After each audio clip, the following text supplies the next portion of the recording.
I don't know. I do not know. Jesus Christ. Okay, Milos. God.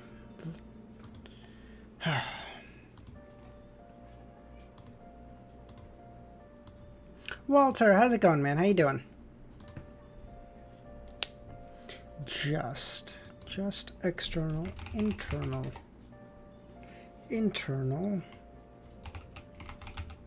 Username, how's it going? Is it gonna be a long stream or not? Next few chapters aren't worth me staying past it.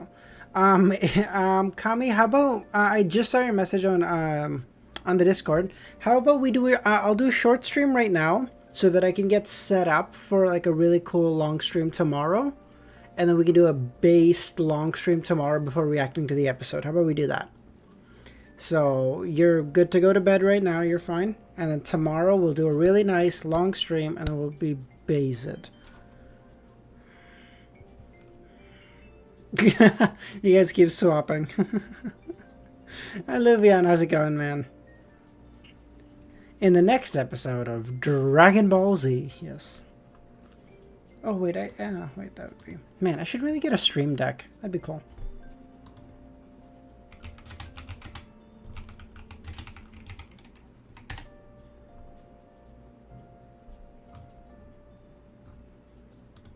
Next time on Ball Z.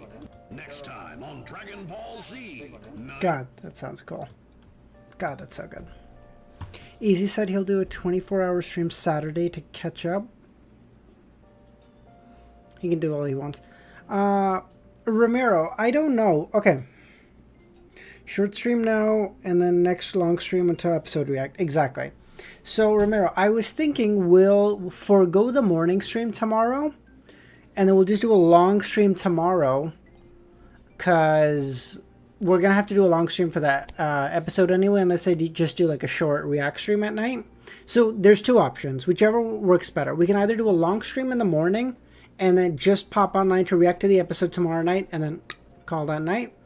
Or we forgo the morning stream, we do a long ass stream where we read a bunch at the start and then react to the episode later. Whatever works for you two. Please, morning stream.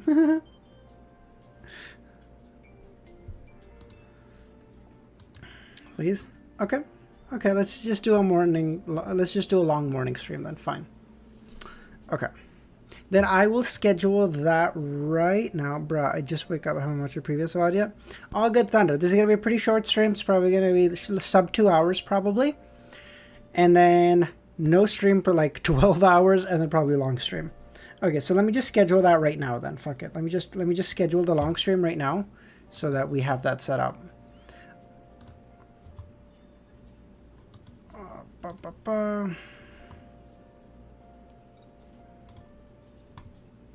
Oh, come on, man. I'm in Mexico. Can you not read any? I will read it tomorrow morning, Bullseye. So, haha. I don't know whether it's good or bad for you. I don't know when you're coming back. What do you want me to do? Just wait for you, dude? Come on. Easy's gonna catch... Guys, I start work in like a week or two's time. I can't be slacking off too much. You understand? I start slacking now. Easy catches up again. We're in a pissing contest. We're in the same place again. We're both just, you know... We're both just in the same place. You guys are having to react to us in the same place. It doesn't work. No, come on, get it together. Okay, I have scheduled the stream now for tomorrow morning, okay? What, Justin, DSV, Tina, Merlin, how's it going, man? How you guys doing? Hold on, sorry, I'm just scheduling the stream really quickly, and then I will read your chat messages.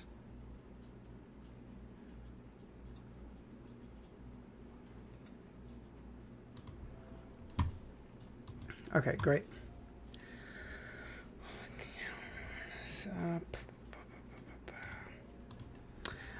Where's your monocle? I said we'll get that after 10 more members, Justin. All right, y'all gotta earn it. No. What job you got? I work in banking, Tinub, so that's what I'm starting again in like 2 weeks' time. Or like a week's time. I don't know. Whenever everything gets cleared up from their side. Nuggets, how's it going, man?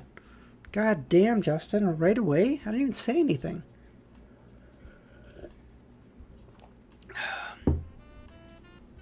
Bye. I'll go. My internet is still crashing so much. Now that you know some shit about Amon, what do you think the theme of his pathway is? So he steals someone's fate. Watch out for Unhinged. He's made a deal with Easy. Sunny, my goat. Thank you, man. What deal did he make with Easy? Okay. Sequence 0. So, okay, let's try to, we have a couple minutes. Let's try to think through this, shall we?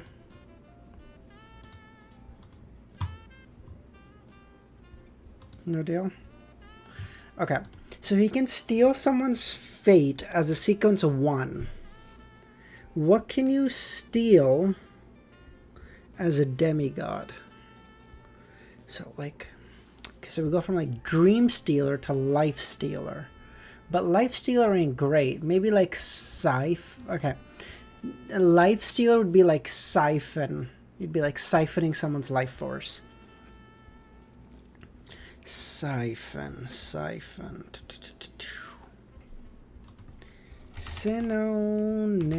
for siphon.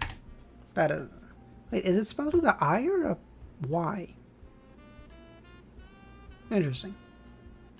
Stealing your heart. You take my breath away. Okay. Sequence 0. Suck.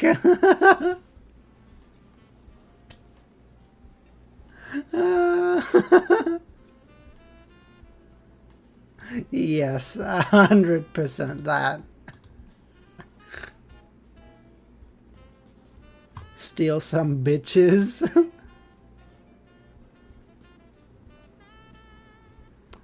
Love that. Void. Void is actually a good one. Like the greatest. Okay. Void, I think, is a good name. Just like the void, the black hole or something like that.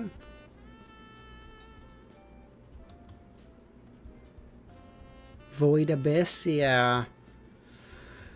I guess we already have a sequence 0 Abyss, so it probably can't be that. In the end, the swindler becomes the sucker.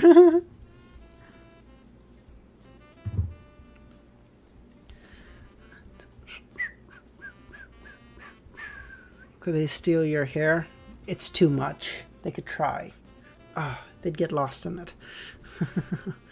Okay, synonym of deplete, then maybe. Synonym deplete.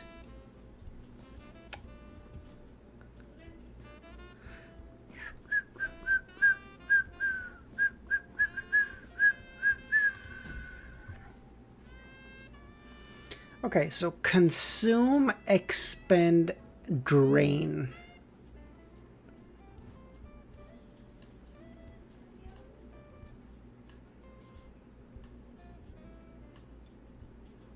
Sequence 0, shower drain.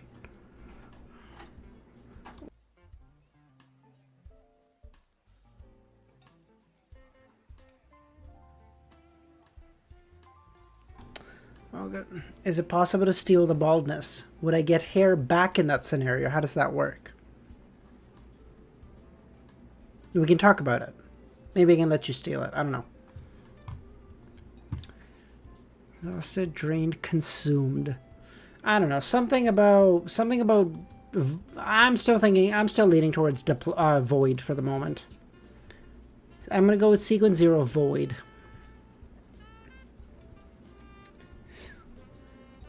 Steal mine. Okay, let's see if I can get this. External, internal, just, moral. I was thinking morally justified, but justified? Will that let me? No, I won't. Okay, just only internal, only some, small.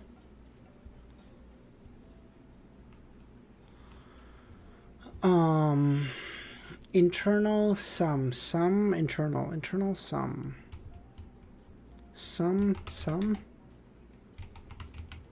If, yeah, it doesn't go if they're just similar.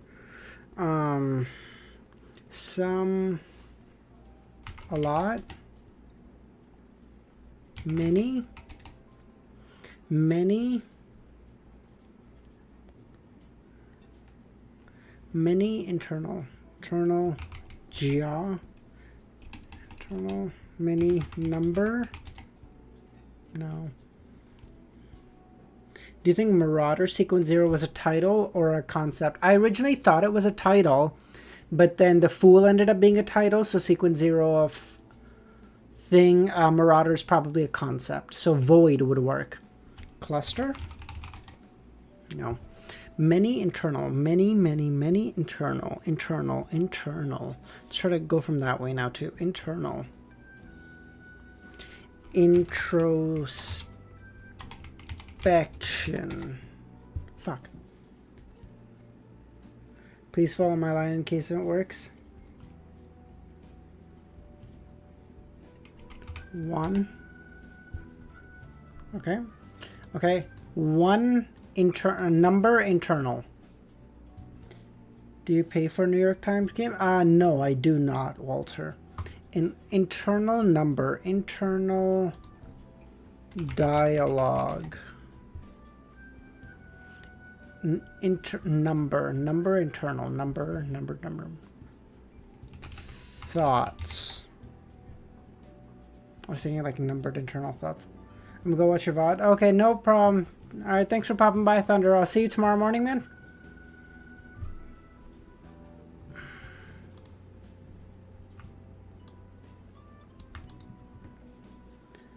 Mathematics, geometry. Yeah, but math, sum, external, world, objective. Because I was thinking math is objective and external is objective. External objects. Did I draw a line here? No. Okay, we have some crazy stuff going on over here. This is not connected to anything, but if I can connect any of these to anything, this is crazy. Wall. What does a wall do? External. Some. Moral. Some. Justified. Moral. Justified. Thoughts. Actions. Figures. Have you watched the new Superman movie? Didn't it just come out today, Sonny? No, I have not seen it yet. I do intend to. I love DC, so I definitely plan on watching it. I haven't gotten to it yet. Surface. Baser. Base. Obvious.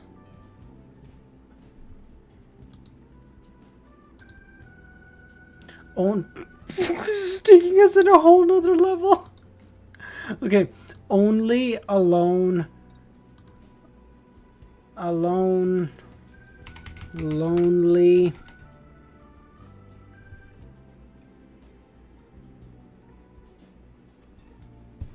okay, only, alone, lonely, homeless,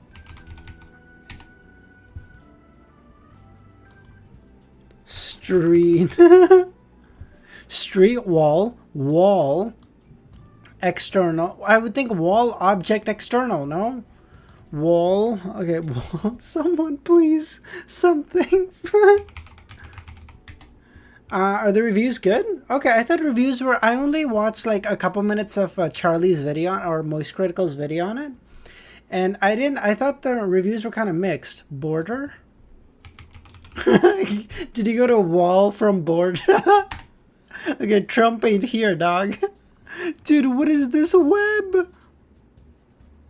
Membrane, exit, permeable,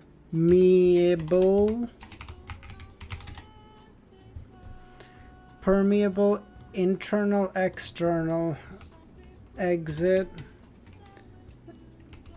inside. Oh, we got it! Oh, thank God.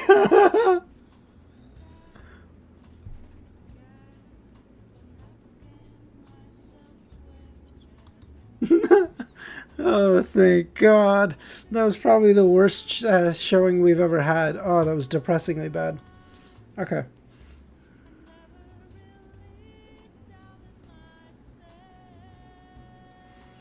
How did Inside do it? I don't understand. Although now that I think about it, Inside Outside should have been like the first place we went to. We just didn't. 884.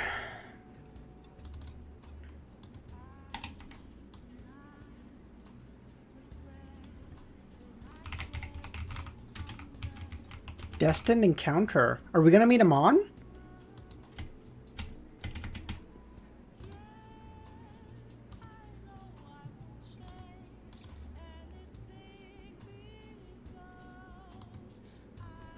Okay. The golden-eyed demigod from the lone military nodded in agreement. Indeed, it's similar in style to certain fellows from the Intas intelligence agencies. However, just seconds after he took away the soil, the mummy vanished. It's unlikely that he could complete a ritual that fast. The lady looked down at the crown of thorns that was embedded in her neck. Slightly slow to react, she said perhaps he, or they, had already set up other steps of the rituals. Once he teleported back, he threw the soil onto the altar, completing the final step. Of course, it's not necessary it's a ritual. There are also many sealed artifacts that achieve a certain effect with the help of bodily fluids. Although sealed artifacts' main effects and negative effects mostly adhere to the sequence traits of the 22 pathways, allowing researchers to come up with a hypothesis.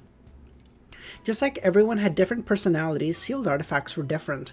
Perhaps due to fusing with an object, the environment when formed, the possible existence of a high-level sequencer's aura. The aura of a high sequencer can affect the positive or negative effects of an artifact? That's insane. Or a curse from the original owner. These results in all kind of different strange traits that make them not viable for testing. Well, Flower, how's it going, man? How you doing? We just started reading. No one could imagine ahead of time what the different permutations would be and list them all out.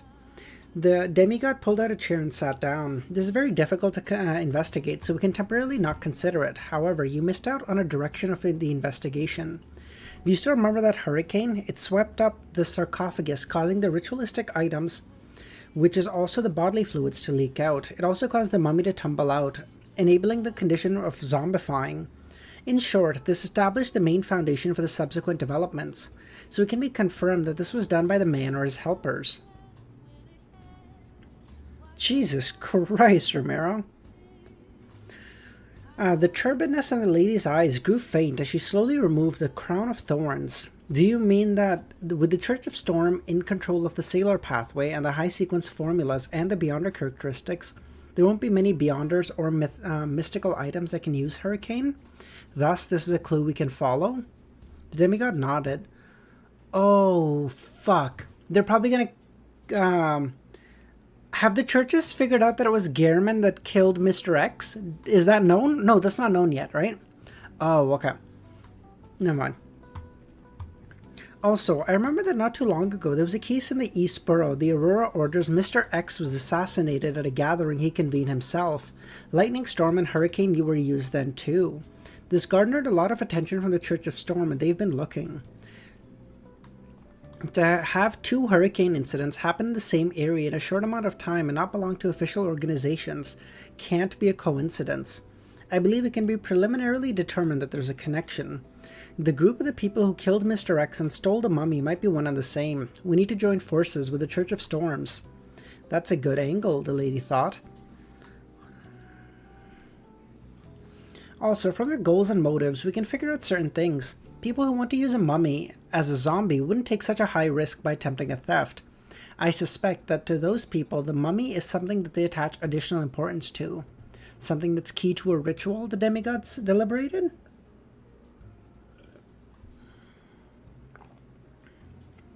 From the scene, the one who was carrying something special to attract the mummy was likely a wraith or had the corresponding mystical item, combining the goals and motives. I have a theory. Members of the Temperance faction that escaped from the Rose School of Thought, the lady said? Yes. How did they immediately jump to that? I mean, they got right on the heels of Sharon and Merrick, but how? Although the creation of the mummies is influenced by aspects like the faith of the death and the sun worship, despite the Rose School of Thought occupying a ruling position in the Highlands, Valley, and other places, it still hasn't forbidden such burial practices. This implies that mummies are of use to them. Perhaps it's a ritual requirement for one of their high sequences. Call him MatPat, because he has a theory. Hell yeah. There's another possibility to show off and act, the man chuckled. That bunch of people might not really want the mummy. It just happens to satisfy certain conditions, giving them the opportunity to steal. Hence, they did a grand act. To some sequences of particular pathways, this is key to digesting the Marauder pathway.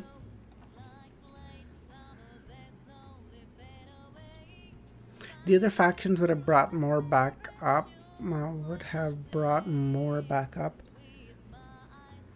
Oh, I see. As a demigod, he was knowledgeable, so he meets a connection. The lady deliberated and said, I suspect that it's not just one possibility, but a potpourri of reasons. We shall use this as the foundation for our investigations. Backland, Sherwoodborough, in a building near the Tussock River. The silent one, Mamosi, sat in front of a square table as he had a tablecloth spread out in front of him, with golden nails placed on it. It said in a deep voice, Zatwin, who do you think stole the mummy? Not far behind him, a figure rapidly approached on the piano bench. This figure wore a black clergyman's robe and black glove on his left hand. His face was thin and his skin color was brown. His eyes were recessed like a dry corpse. Jesus. The mustache hair was black at the root and white outwards. They extended from his mouth all the way to his ears. However, it wasn't thick and was rather short. It appeared rather sparse. Zatwin's eyes were close to his skin color. Despite having the bearing of a priest, he gave off a cold and terrifying feeling. Thinking, he said, there are only a handful of people who yearn for the Kadiev mummy and would be willing to risk the battle with demigods. In Backland, there's only Sharon. She's likely received Reynet Tyneker's help, otherwise it's impossible for her to succeed. Bro, Sharon has such a name that they went, it's her immediately? That's insane. After a few seconds, Mosi said, who was the one who teleported? It doesn't resemble Gearman Sparrow. Another helper Sharon hired? Perhaps. I believe we need to think of a way to pray to the mother. We should be able to receive a revelation. Momosi nodded gently and stabbed the golden nail through his bottom lip. Ugh, this guy's disgusting. Upon seeing this, Zatwin covered his mouth and slowly got up. He staggered down to the first floor in preparation to leave the hideout. On the first floor, he saw a dark environment with shimmering candlelights. A Sequence 5 that's a big name in most organizations? Fair. Especially a Sequence 5 who's been there for long enough that she's probably on, looking for ways to become a demigod. That's fair. Because I have to imagine this mummy thing is probably to help her become a demigod, if I had to guess. You're back.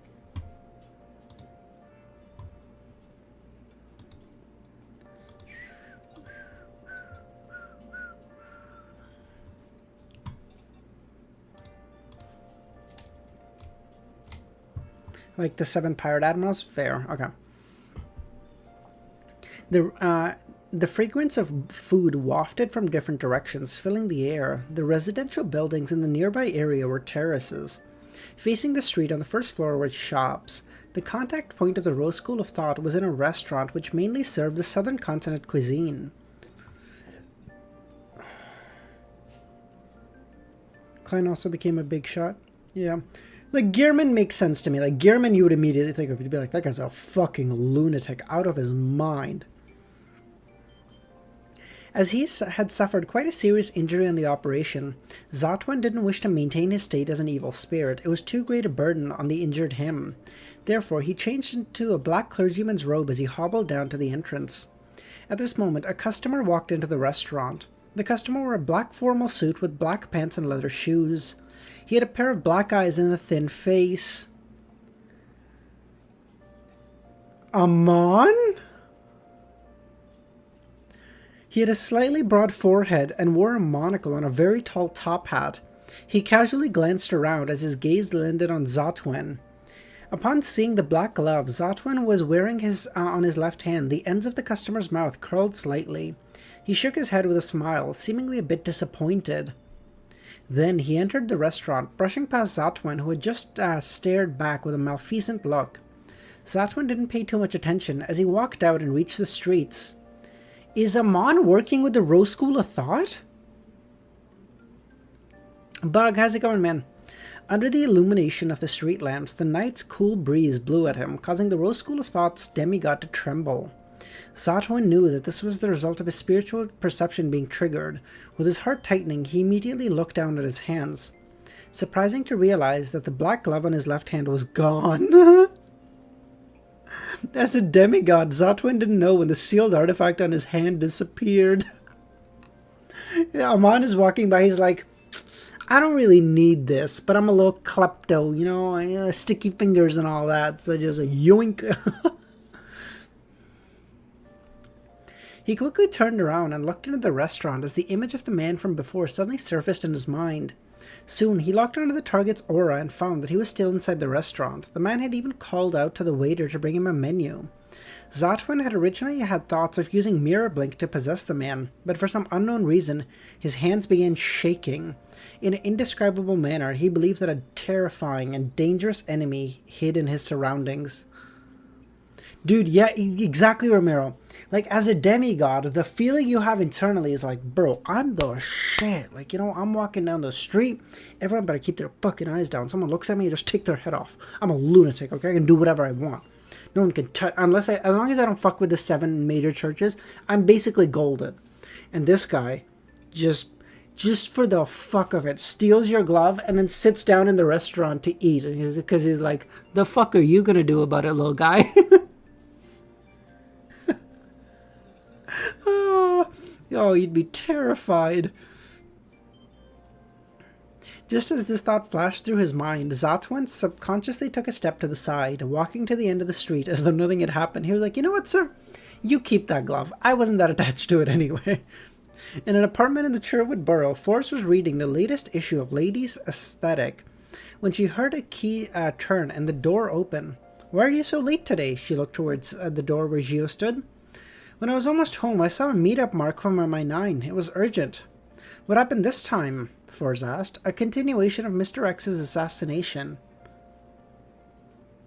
The look on Forrest's face froze. Any clues? Not really. Back then, a hurricane at the demigod level appeared. It's not common outside the Church of Storm, and just earlier tonight there was a small-scale hurricane attack at the dock in Prince Harbor. A pharaoh mummy was stolen away in the chaos. MI9 suspects that the 2 cases were done by the same group of people, so they're pressing informants like us to work harder to gather intel. My Leimano's travel still has a hurricane. Mr. Gearman?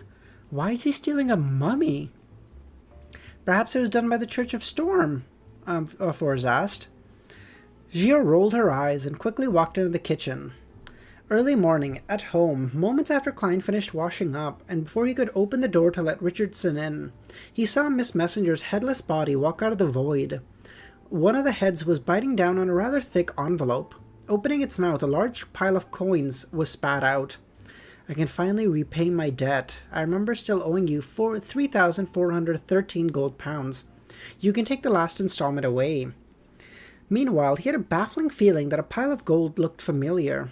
However, he didn't think too deeply about it because all the gold coins looked familiar to him.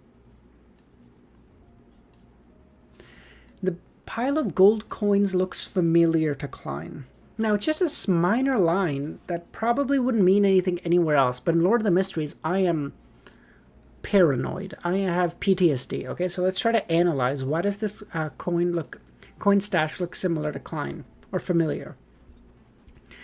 Maybe this is the coin that he originally received from, like, Cat Leia or someone, gave to Miss Messenger. Miss Messenger, for some reason, gave it to Sharon. Sharon now gave it back to Klein, who's going to give it back to Miss Messenger, who might give it back to Sharon.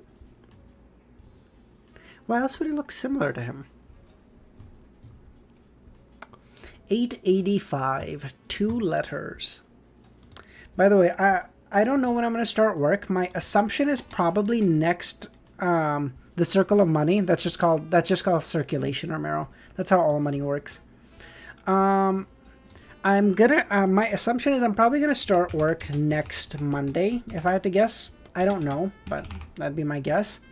So I'm gonna try to push hard before then to get to chapter 1000. Because once I start working, my progress is gonna slow down, obviously.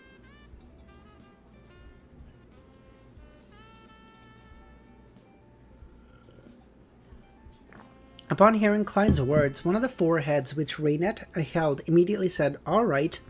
It opened its mouth and immediately sucked back most of the gold coins. Where it was stored was unknown. Nighthawk stories? Ah, thanks, username. Okay, I'll check those out later. Taking a look at the dozens of gold coins that were left, Klein reached out to receive the rather thick envelope. He quickly read it. Indeed, it was detailed information regarding the Spirit World plunderers.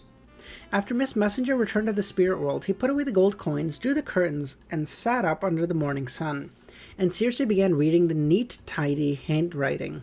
Aw, she even writes so prettily. Now you just need a business to be on the playing field as easy. Yeah, I'm not getting married, Justin. Fuck that. I ain't no 30-year-old. I don't know how old Easy is. I'm just making a joke. Thank you once again for your help. The mummy is a part of the advancement ritual for me. It holds deep meaning. Spirit World plunderers live in the depths of the Spirit World. They're extremely rare, rich in intelligence, and very aggressive. They can capture or kill creatures or make them soul avatars. Their souls can turn into a true soul's appearance. Fuck you, Ramiro. Giving them similar performances and traits. They can also disguise themselves as other Spirit World creatures. When encountering them, perhaps all the Spirit World creatures around belong to them. They might be soul avatars that mustn't be neglected. This creature can effectively influence the thought processes of their prey, causing them to enter a desensitized state. It kind of feels like what Marionettis does, no? Their true soul bodies have potent spirituality. In clashes of such nature, they're often at noticeable advantages. They're very difficult to find. At present, there's only one place with signs of activity for them. The Spirit World's Calderon City. This is a legendary city of mysterious and unknown origins. When are we going to fucking Calderon City, baby? Let's go! Vacation time! On this front, there are 3 theories about them. One of them is that it was once Death's residence, the entrance to the Spirit World. Mr. Azek should have like 48 of them in his hidden basement. 2, but he can't remember where the basement is. Oh, we're cooked. 2, it's the divine kingdom left behind by the dead ancient deity from the Second Epoch. Attracted by the Spirit World, it sank and slowly transformed into a real yet illusory city. 3, it's a real city that was devoured by the Spirit World during the Cataclysm. Regardless of the theory, it elucidates one point. The city is very dangerous. It has many special and strange aspects. I do not have the coordinates of the city. Most high-level Spirit World creatures aren't aware either. I can provide 2 suggestions. First is to use a special secret deed ritual to pray to the Red Light or Ayur Moria. Do I know this name? I don't know if I know this name. How does Sharon just calmly know the Red Light's name? This is insane. Also, Wind Valley screenshotted all the side stories before they get deleted. What a go. I know this?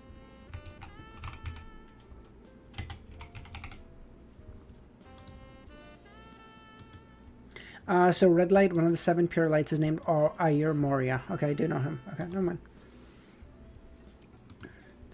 To receive the corresponding answer, I won't describe in detail what the red light is. If you aren't aware, you can write to me and ask again. The second is to find someone from the Abraham family. They have the legacy of the Traveler's Pathway and have done deep exploration of the Spirit World. Even when writing a letter, Miss Sharon exudes an extremely restrained feeling. Indeed, the mummy is meant for the puppet's ritual. Back then, this evil spirit in the ruins had said that it could be one of the components of the ritual. Therefore, the ritual's exact requirements is to use a high sequence Beyonder's corpse after death, one that still maintains a high level of spirituality, or to use an evil spirit that results from the resentment of death. Can I pray to the orange light to get him to ask the red light? To others, finding the Calderon City is a very difficult task. To me, it's very simple. I can just give this task to Miss Magician. She has contributed greatly to the Abraham family. I hope the first theory about Calderon City is correct. That way I can make contact with Mr. Azek, and I can see the dangerous residents of this mysterious city line up in 2 rows as they welcome me. Klein shook his head, throwing back such a beautiful fantasy to the back of his mind. By the way, I'm not sure if you guys can you guys hear the music?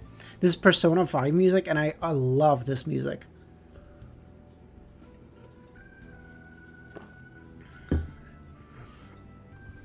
He scrutinized the information regarding the spirit world plunderers and confirmed that they had partial characteristics of marionettist and bizarro sorcerer. They were rather dangerous, high-level creatures. To make soul avatars and have the same appearance, performance, and traits of their true souls is identical to a bizarro sorcerer's ability to give their powers to a marionette. At Zaratul's level, perhaps a Sequence 3 Scholar of Yore, perhaps he can temporarily give certain Beyonder powers to other creatures that are marionettes. Klein began tearing the letter while in thought, as he flicked his wrist and engulfed the letter in flames, burning them to ash. After waning in his thoughts, while dressed in his pajamas, he walked to his bedroom door to get Richardson to come in and help him change. Bro, what a little fucking child. He needs someone to help him change. Azek vs. Klein adventure? That would be the best, Ramiro. Because when Klein said he might have to go to the southern continent, he was like, oh, I might take Azek with me. And I was like, that's awesome. Now that we might go to Calderon City, we might take Azek with us. I want an adventure. I want, ideally, Klein to become a demigod while Azek is watching. And then Azek is like, well done, my boy. And then now they walk around like 2 fucking nukes. Just walking through town, and they're like, say something, motherfucker, say something. Let's start this shit. How many marionettes do you think a Bizarro Sorcerer can have? So a fully digested marionettist can have 3, from my understanding, right? So I would venture to say, like, am I crazy? Because, like, my instinct is like 10. I don't know if that's, maybe that's crazy. But, like, my instinct is like 10. That might be insane. I don't know. Under St. Samuel Cathedral, as usual, Leonard was leaning into his chair with his legs raised on his desk. There was nothing abnormal about his expression. He was thinking about Amon. Ever since he knew that the angel had arrived in Backland, Palace Zoroast inside him had become abnormally silent. If not for the answers he received when posing questions, Leonard would suspect that the old man had secretly snuck off to find another host. Amidst his thoughts, his captain, Celeste, walked in. How's the interrogation? Any results? Late last night, they had finished a mission. They had captured 3 numinous Episcopate members that they had been tracking for quite some time. Now they were awaiting the results of the interrogation. Numinous Episcopate? Southern Continent? Calderon City? Bro, we have so much shit lining up for Mr. Azek to come in. Holy shit. Soes sternly surveyed the room and said, we have contributed greatly in this, but the results aren't something good. Based on the testimony of the 3 members, as well as the information that the church previously had, we have come to a preliminary conclusion that the numinous episcopate has fractured between reviving death or creating artificial death. The latter has already achieved some progress and benefited significantly from it. We think we saw artificial death during the whole not the Backland, but the whole demigod fiasco of the Volume 3 ending, right? Because someone came in and just gave Klein feathers. They are filled with animosity towards Lone and us. They plan to put parts of their experiment of artificial death in Backland. Their thoughts are the same as your present concerns. Even if the experiment fails, there's a chance of severely damaging the city. Leonard snapped out of his daze as he exchanged looks with Cindy and Bob, seeing the surprise and rage in everyone's eyes. Battle Royale, hell yeah, Fortnite, baby, yeah. Yeah, demigod of the death path was related to artificial. Oh, okay, yes, thank you. At this moment, Soest rapped the edge of the table to stop the members from further discussion. He cleared his throat. Our new mission is to head to the southern continent to find the key members of the Numinous Episcopate's official death faction based on the clues gleaned from the testimonies we received. We need to... What's up, Huz? I don't even know what that means. But I fit in now. I said Huz, right?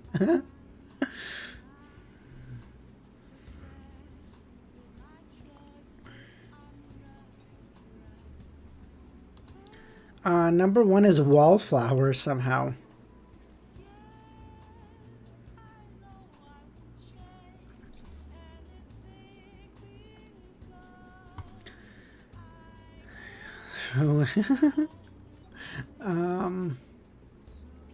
We need to figure out how many remnant thorns are left in Backland before uprooting each and every one of them. We will receive help from Madame Daly on this mission, and the church will give her the potion as an advanced payment, helping her prepare the ritual so she can become a gatekeeper before she heads off. Gatekeeper? Do I know that name? I think I know this name.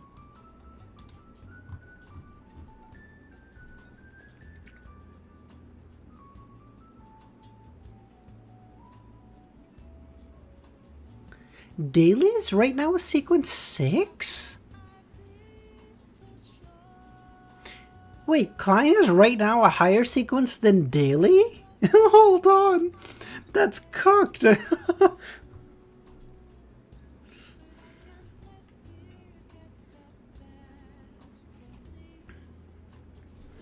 addition, the high-ranking deacons in charge of the southern continent, Her Excellency, the Goddess's Eye, Elia, and the local Nighthawks will provide us with help, giving us the corresponding sealed artifacts and helping us with the investigation.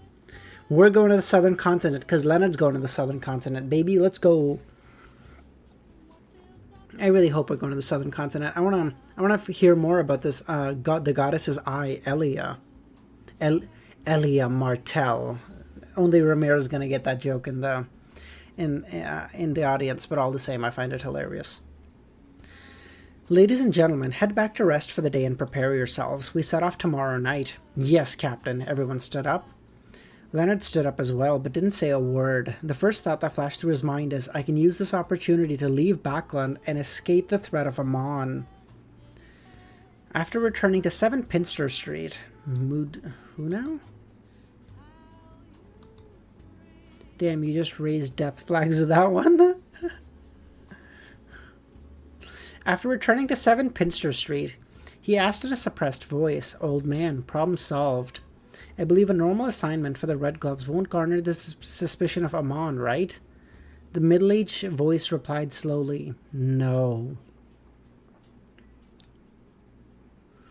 Leonard could tell that the old man's voice appeared much more relaxed. As his mind stirred, he considered for a long time and said, Should I write to Klein Moretti and tell him that I'm leaving Backland for a long time?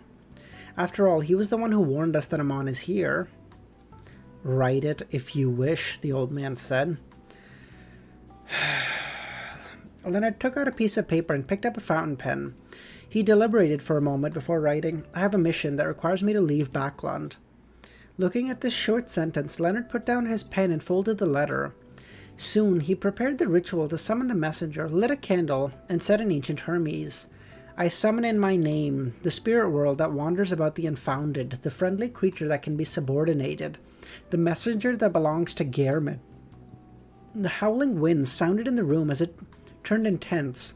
The candlelight burgeoned as it was tainted with paleness. A blonde, beautiful, red-eyed head appeared from within.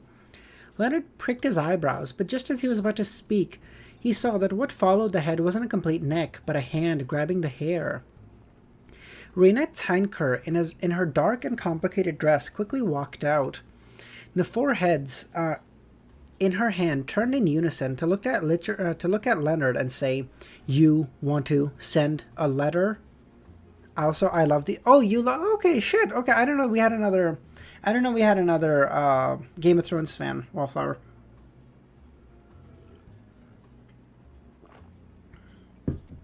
When we're playing Minecraft, Ramiro and I often talk about Game of Thrones. This spirit world creature looks powerful. This is a perk that Klein has for joining that secret organization. As Leonard thought, he nodded yes.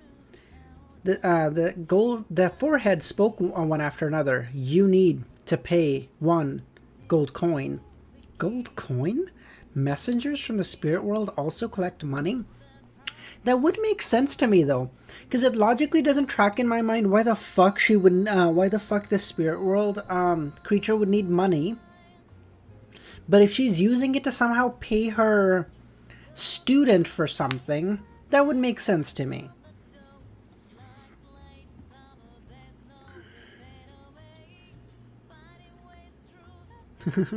Yes, I read a username. When did they remove it? Never watched or read Game of Thrones? That sucks. Oof. Only then did Raynette raise 2 of her blonde, red-eyed heads to grab the letter and the gold coin. Following that, she stepped into the void and vanished. After the candle was restored to normal, Leonard muttered, "What a strange messenger."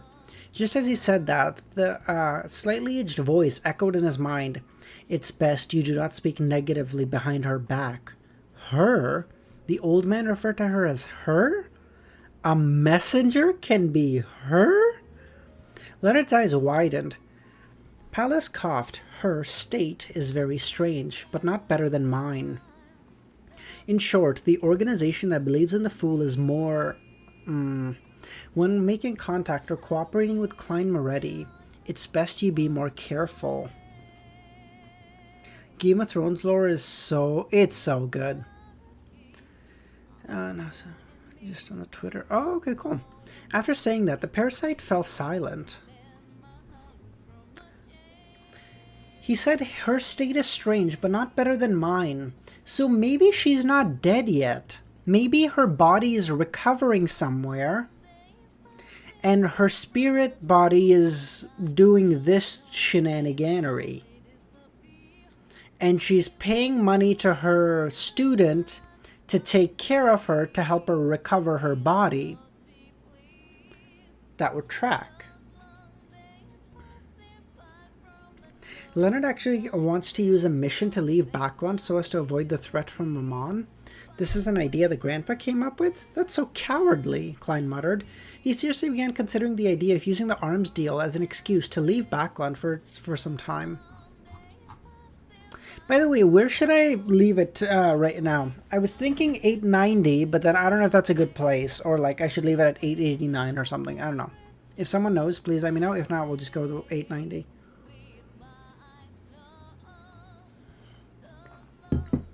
Preparations before leaving. Oh, Klein is leaving. Fuck yeah. I love how excited I was to get to Backland, and now how excited I am to get the fuck out of here.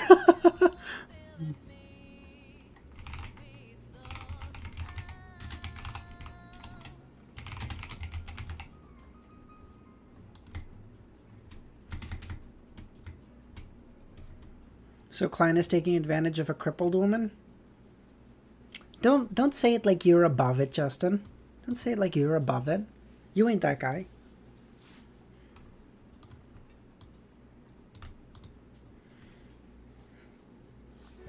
After some just do 891. Okay, fine. We're doing more, not less. Fine, fuck it. Okay.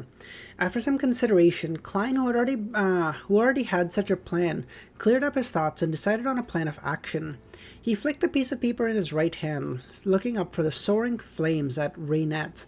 He then planned on taking out a coin to provide payment. However, the messenger had already left. Not collecting payment? But he was first taken aback before he made a connection. He suspected that Raynette had proactively asked for payment.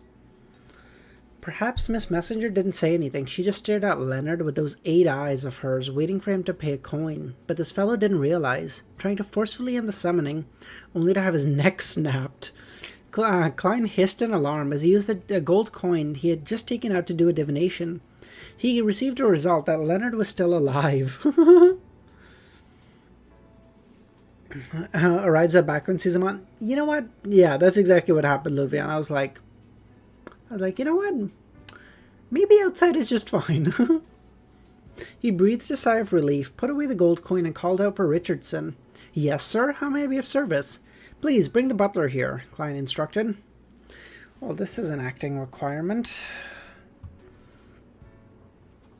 Minutes later, Walter came to the 3rd floor.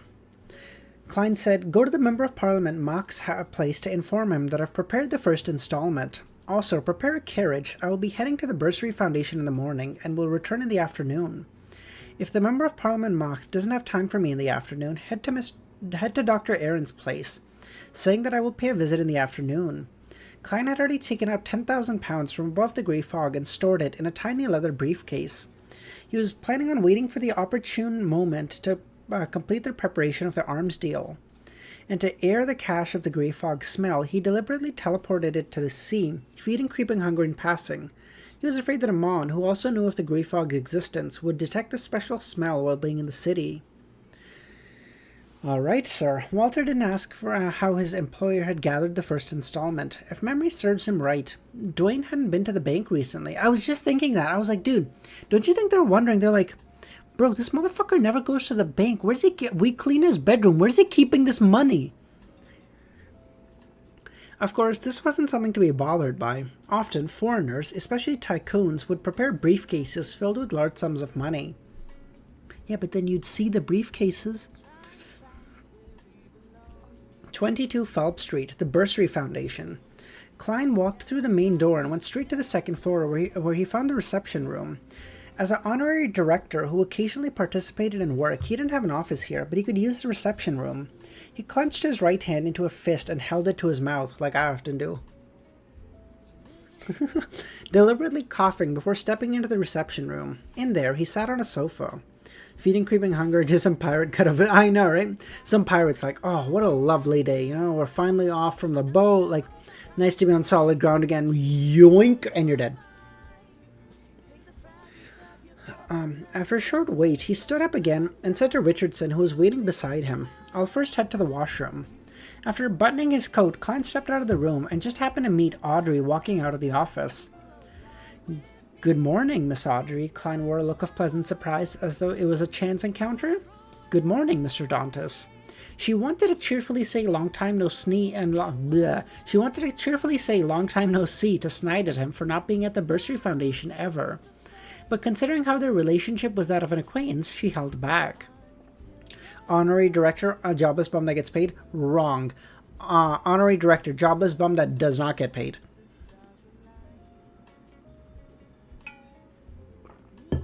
Klein rubbed his temples and said with a smile, "I'm very sorry that I'm only coming today. I've been very busy recently. I can foresee certain matters. I can foresee myself being even busier in time to come. I might make a trip to the southern continent to handle some things."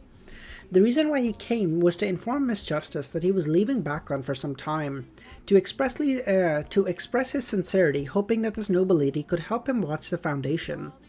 To Klein, he wished from the bottom of his heart that the Foundation could help more of the poor that required assistance. "Southern continent?" "For business," Klein laughed. Okay, I can make a mistake, guys. Come on. At that moment, the first thought that came to Audrey's mind was, which Sequence 5 is about to die?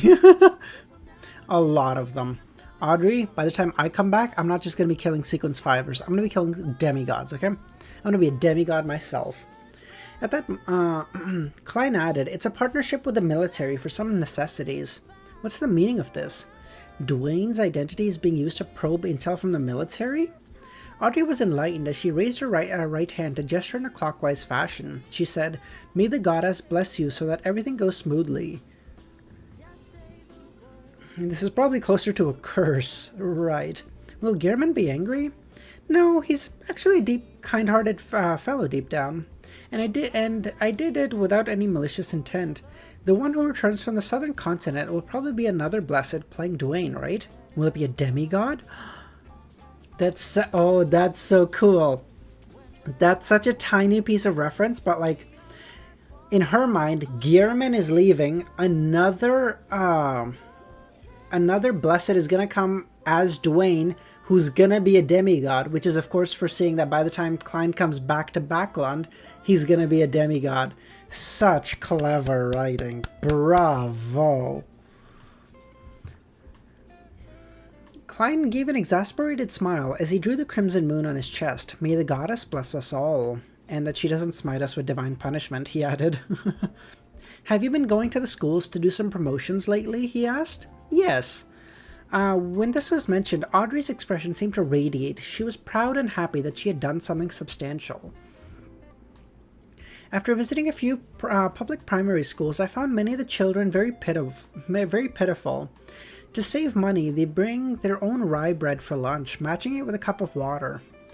I know that they are temporarily not bringing me along to the night schools and Sunday schools to prevent me from seeing even worse, but I can imagine things just like those workers who live only for a few years once they start working in the factories. This was something that Gehrman had once told her. It was the first time she knew of the real situation of the lower class. Having never seen them with her own eyes, all she could do was rely on her imagination. Perhaps it's worse than you can imagine, Klein sighed. There's no need to worry. Once you showcase your ability and win their trust, you will become one of them. Okay, Audrey nodded. Klein didn't continue this conversation. After all, this was only their third meeting. They had only exchanged a few words previously, so a long conversation would garner suspicion. He pointed at the washroom and apologized before opening his gate to walk over. Audrey looked at Dwayne's back and muttered, "What will it be like if it's worse?" Remember, kids, in life, things can always be better and things can always be worse. Klein having 4 weakened angels close to him is wild. Isaac, Raynat, Will, as well as Grandpa. Oh, true, the 4 crippled angels. After receiving a reply from Mach, inviting him to the East Balam military mess in the evening, Klein followed his plan, hence visited Dr. Aaron at 4 in the afternoon. Mr. Dantis, your butler didn't inform me of the reason for your visit. As his wife was about a month from being due, Aaron had declined most work, and most of the time just stayed home. Towards the sudden visit of Dwayne, who he wasn't too familiar with, he was perplexed. Furthermore, with him not being good at interpersonal relationships, he posed a question after exchanging some pleasantries. This is the thing, I might be heading to the southern continent soon. As you know, the weather there is humid and hot. There are all kinds of insects and diseases there. I wish to prepare some medicine ahead of time to prevent any accidents from happening. I wonder if you have any suggestions. I really do apologize, but you're the only excellent doctor I know. Dr. Aaron accepted his explanation and began thinking before giving him the names of some medicine. Towards this end, Klein, who had written a note filled with words, used the excuse of a stomachache to head to the washroom on the 2nd floor. The washroom's mirror suddenly darkened as though it was covered by a thick shadow, and a black pram slowly steered in. I love how for Will, this black pram is his limousine. Like, you know how like a fucking level 100 mafia boss, whatever, comes out of a limo. This is his limo. It's a black pram. He's like, they see me rolling. They hate it. And it's like, okay, damn, dog. What is it this time? Will question. What is it this time? Will question. No, hold on. We have something for this. Y'all ready? What is it this time? Will questioned. You should have heard that I'll be heading to the southern continent. I don't wish to miss your birth, so I would like to know when you're planning on having your birthday. I don't know. Will sucked at his thumb. Even an angel can't control when he will be born, Klein asked. You don't understand. I've already identified 3 dates. They have unique meaning when it comes to fate, but I haven't decided. I still find it blurry. Only when the time comes will I understand what to do. This gives off the strange vibe of a charlatan. Klein crossed his hands and rubbed them. Then how would I be able to receive notice in time so that I can return to complete the transaction with you? That paper crane can no longer be used. Ouroboros see me rolling.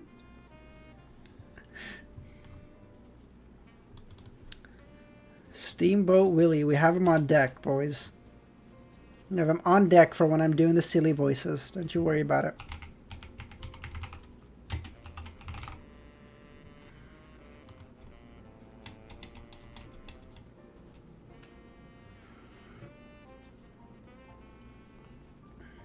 Like, I will know when I need to. I know, right? What the fuck? Even a fucking angel of this pathway is like, I don't know. I will know when the gods let me know. It's like, fuck you, dude. Upon hearing Klein's question, the infant, wrapped in a silver silk, raised his fleshy arms and threw them up. I can't do anything about it either. I'm still in my mother's womb. Although you can no longer write on that paper crane, it can still help me locate you. If there's anything, I will inform you. Klein had already expected such an answer from Will. He maintained a smile and explained, that paper crane is damaged. I think you will have problems locating me. Perhaps we can do this. You can summon my messenger when you're born to write to me.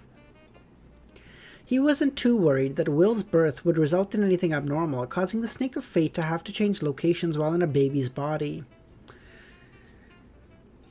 Do you think that's realistic?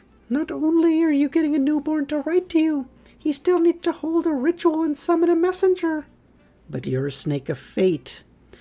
The laws of nature still need to be respected. Will threw up his arms and smacked the cushion beside him. This infant thought for a moment and said, Let's do this. Get someone to watch this area. Once they realize an infant is born, they can inform you. That works, Klein said. On this matter, he had many people he could help. He could hire a gangster through Sharon and inform him via messenger. Or he could get the usually free Emlyn White to do it. He could also hire bounty hunter Miss Geo, letting Miss Magician be responsible for informing Gehrman of the developments.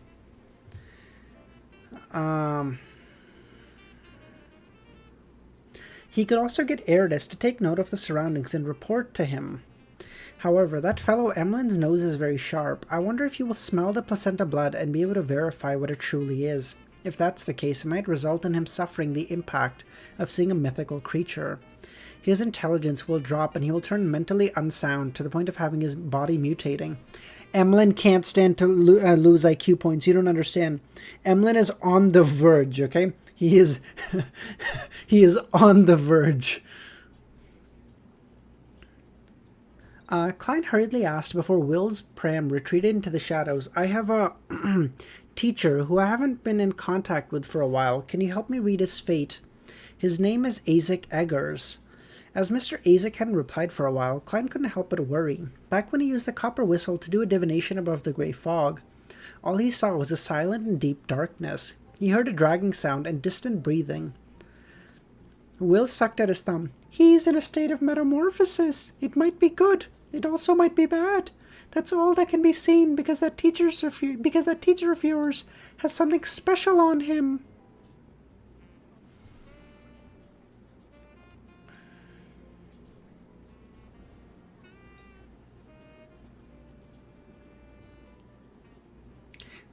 Okay, he's in a state of metamorphosis.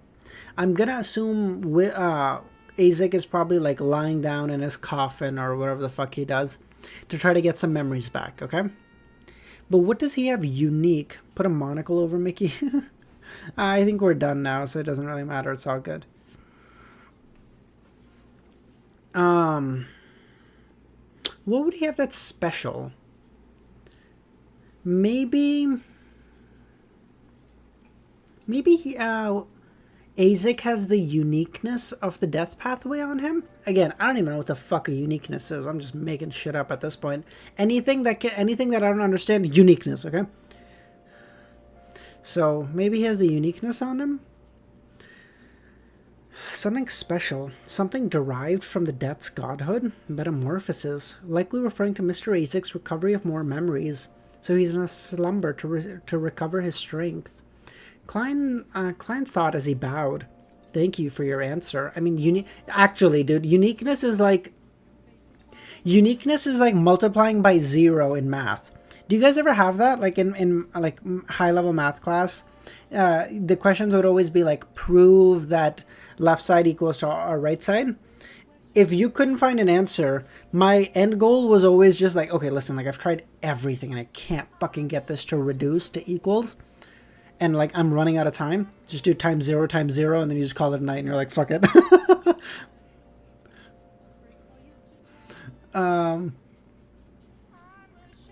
Will Ossipton turned his head and looked to the side. Klein thought and gave a warning. Based on what I know, the blasphemer Amon is in Backland. Of course, it's most likely an avatar. It's a bane for you, but a boon for me. Amon and Ouroboros are absolute enemies. No, a more accurate description is that he hates the true creator. Amon is often thinking of means to pull him down from his throne as a god, while Ouroboros is loyal to that evil god. So Amon hates the true creator. So Romero, you probably hate Amon, eh? Okay, let's try to think about this. Could the true creator be... Could the true creator also have come into being from ASG's death, and that's why Amon hates him? Because he murdered his dad, or participated in it? Could he be one of the angels that worked under him? Amon is tolerable, but he hates your god. What do you mean? That's blaspheming. Romero, what would your god think? You stand by a blasphemer? How dare you? I'm just going to toss this in notes really quickly. God, the Persona 5 music is so based. Holy fuck. I don't even know if this is copyrighted. I just know that I love it so much, I don't even care.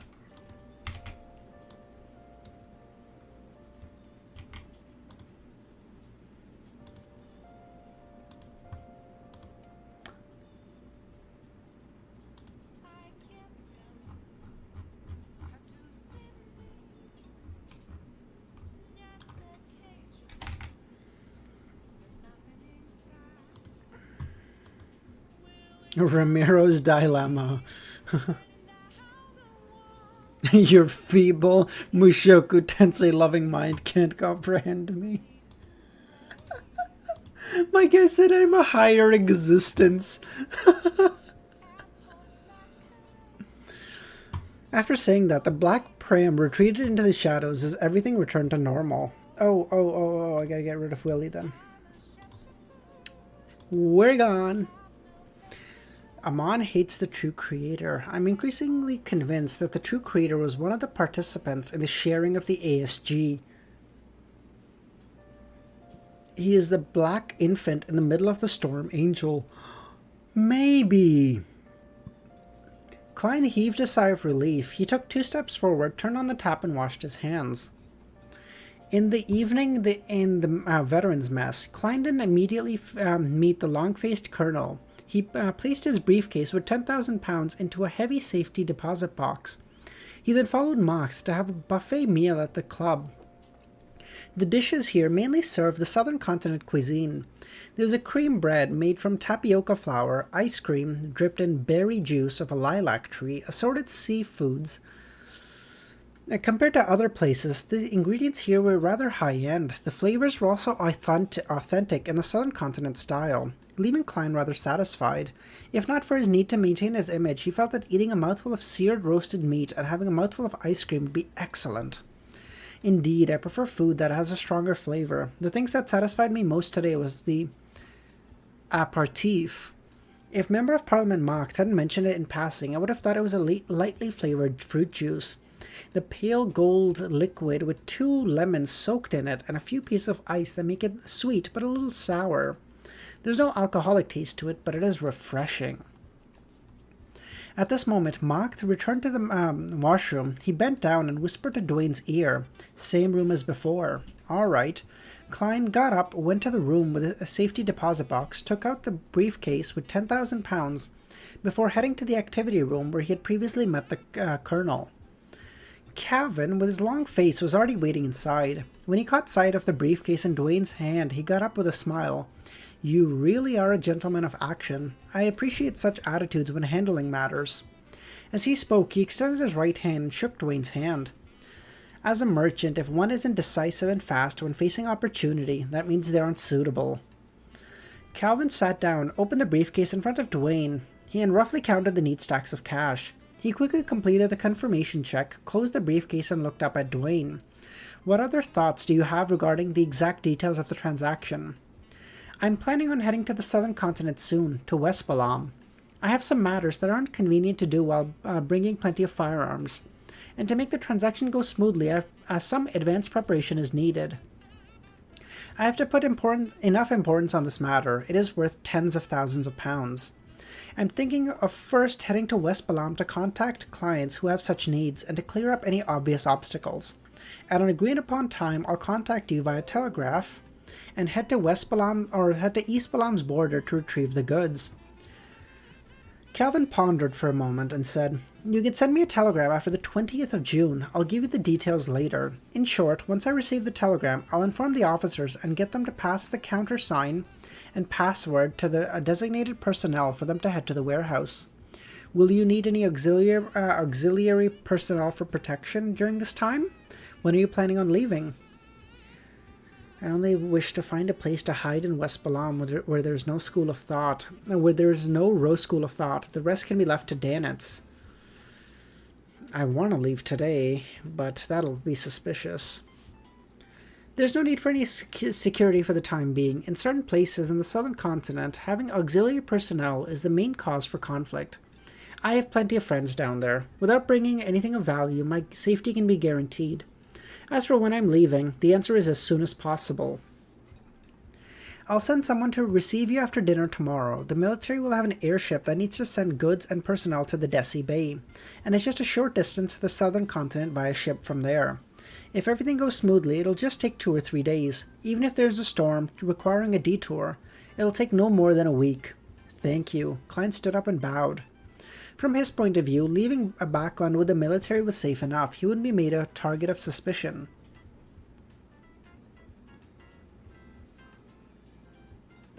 Everything is going swimmingly for Klein so far. If he can sell these goods for like 30,000 pounds, he is raking in the dough. He'd probably make like 10, 12, 15 grand there. In the beginning, you were so overwhelmed with so many secret organizations. Now you know stuff about... I know, right? It's crazy. I really feel like Volume 4 is the first time that I've actually started feeling like, okay, a lot's happening, but like, I think if I like read it, I slow down, ask you guys a couple questions, I feel like, okay, I think I have a rough grasp of what's going on. Way before this, like even as early as like Volume 3, something would be happening. I'd be like, what the fuck is happening? I'd ask you guys, and you guys would be like, this is happening. I'd be like, I don't know what the fuck any of that means. So like, I feel like Volume 4 has really helped flesh out everything. Moan, how's it going, man? How you doing?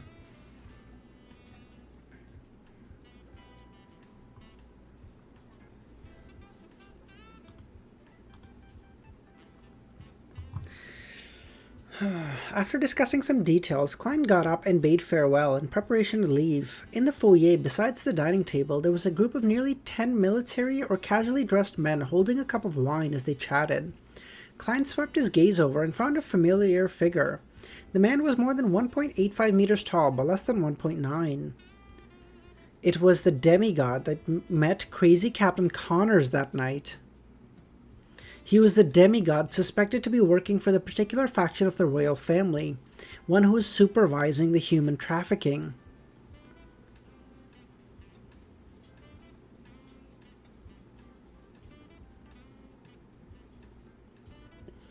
Although this high-sequence beyonder was obviously wearing a black hood that interfered with divination, preventing his appearance from being exposed, Klein remembered the traits of his body. That is what a faceless was good at. The plot thickens! Oh, I got you now, you motherfucker. Oh, you're cooked.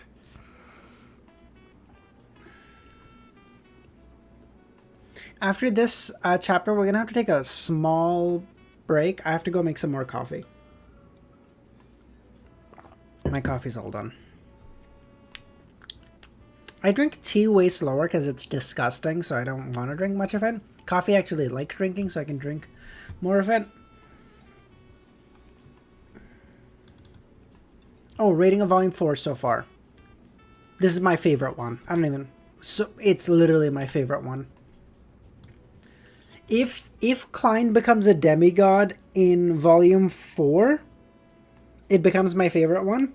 If he doesn't become a demigod in Volume 4, probably equal to volume 3. How do I like my coffee? I like a light roast and put a little bit of creamer in there, and that's it. No sugar, no nothing else. I think if he doesn't become a demigod in this volume, which I don't suspect he will because it's like 50 more chapters or so, then it's equal to volume 3. If he becomes a demigod, insta favorite. Tea is shit, I agree. But it helps with talking so much.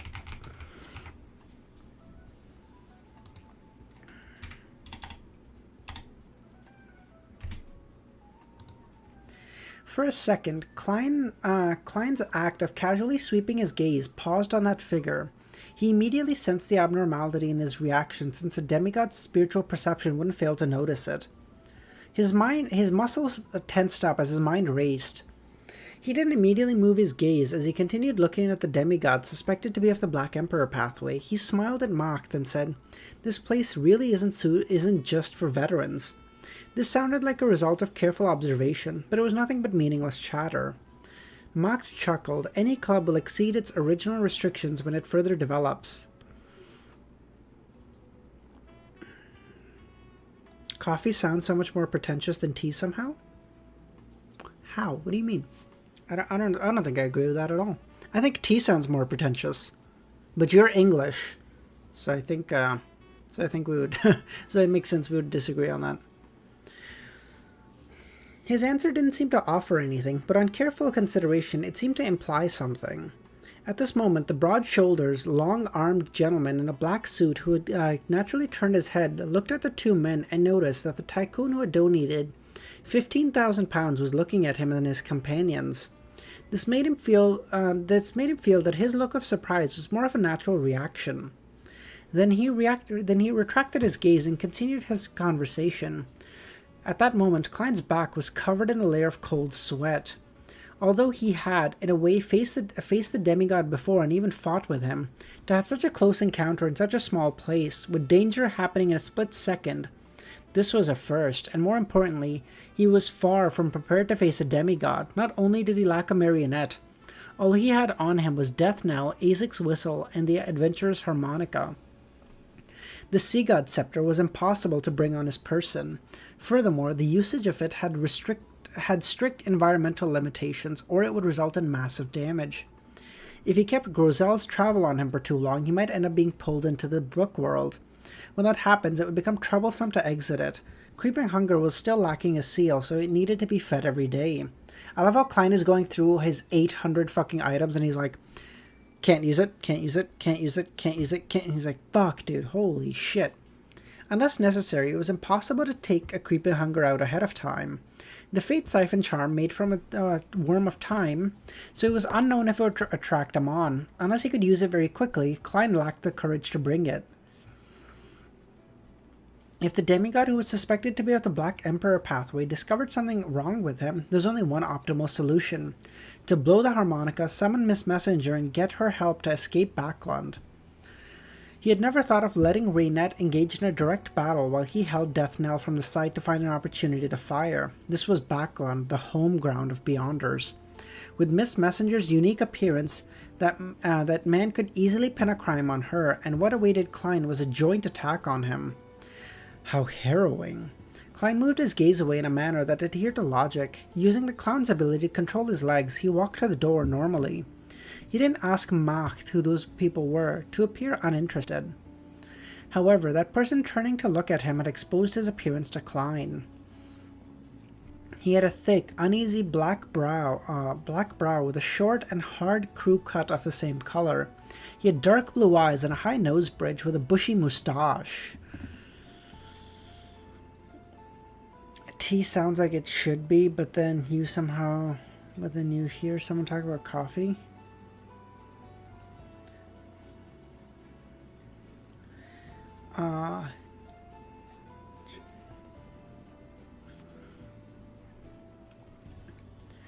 He had strong masculine vibes and was probably in his 30s or 40s. Just on his appearance alone, Klein felt that he looked more like an Arbiter pathway demigod than a Black Emperor one. That would make sense if he's from the military, because they're in control of the Arbiter pathway. He believed that no matter how well hidden this demigod was, it was unlikely for him to have a low-ranking position. 1 step, 2 step, 3. Klein left the military mess in a normal manner. When he boarded the carriage, he leaned on the walls and closed his eyes. Inwardly, he let out a long sigh. The disconnected trail of clues leading to the great smog of Backland have finally connected again. He didn't open his eyes or say a word, as though he was recounting the business problems he had previously discussed, but in fact, it was to quell his emotions. What the fuck is happening with Tracy? We haven't heard from her in so long.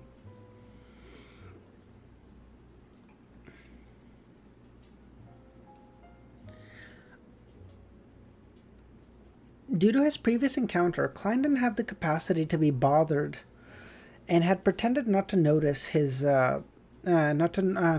valet. Amidst the silent atmosphere and grinding wheels, Klein returned home. Richardson, who held his hat and cane, said, "Sir, are you planning on heading to the southern continent soon?" "Yes." Klein replied frankly. He had even prepared £500 to hand to the housekeeper Tanehar for daily expenses needed for Dwayne's residence during his time on the southern continent. Meanwhile, he had a deeper understanding of the importance of having a butler and valet in high society. Wait, now that I think about it, Klein ideally wants to keep all of his personas alive, right? So that he can just plop back into their roles later. But how does he do that when in the future, when he's going to be away from Backland for a long time? He can't just always leave, because his servants and stuff are going to be like, what the fuck is he doing? Is it...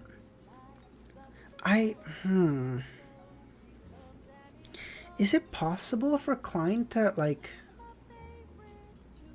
Maybe Klein finds and gets a marionette, transforms him into Dwayne, and then controls him to go about Dwayne's daily business so that he can keep the persona alive, and then he can keep all 3 of them alive at all times? Currently there's 3, right? Yeah, 3. But then the concern with that is he has to have a max range. So like if he's in the southern continent, he can't just be controlling them. Or can he? The plot thickens. Yes. Normal speed, is that Dr. Z?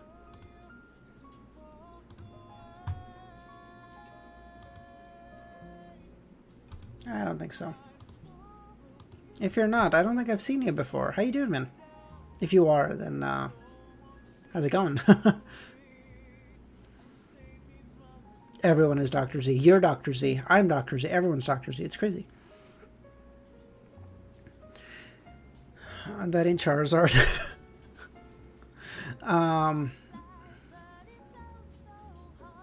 Traveling to places like the southern continent, people spend years there. Yeah.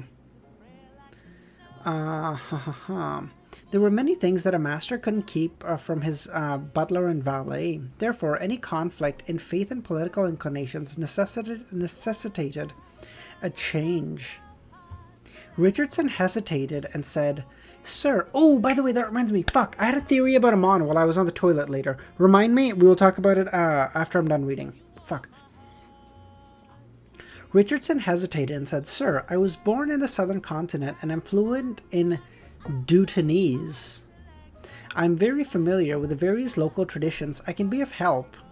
Deutonese was a local language of the ancient Balaam Empire in his present day of East and West.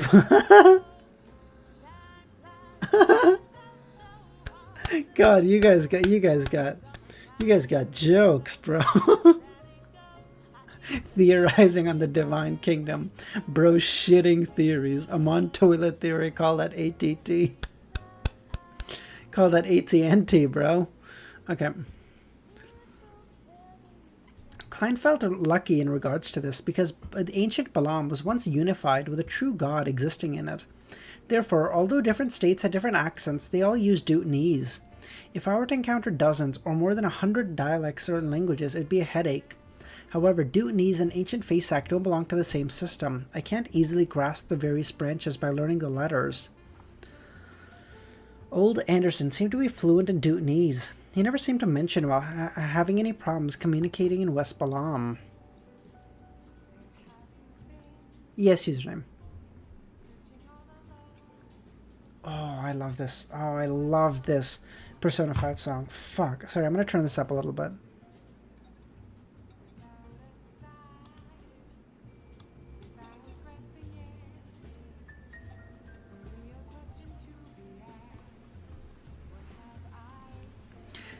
Dutney's fit in your... Okay. I don't even care. The music's so good. I don't even care. You got me with that one. I'm not going to lie to you, but it's so good. As a valet, he needed to follow whatever instructions his employer gave. This also meant that a valet was like a secretary for his master's daily life. In certain cases, they would also play a role as a business secretary. I'm just saying, Moon, think about it. Persona 5 and Lord of the Mysteries have so many similarities. You know what I'm talking about? Guy, regular guy in this real world, has this ability to enter like the spirit world, something. Takes on a different persona in there, known as the Fool. He then brings people he knew from the real world into that world to help him. Not like, I'm not saying it's one-to-one, but like there's a lot of similarities, you know?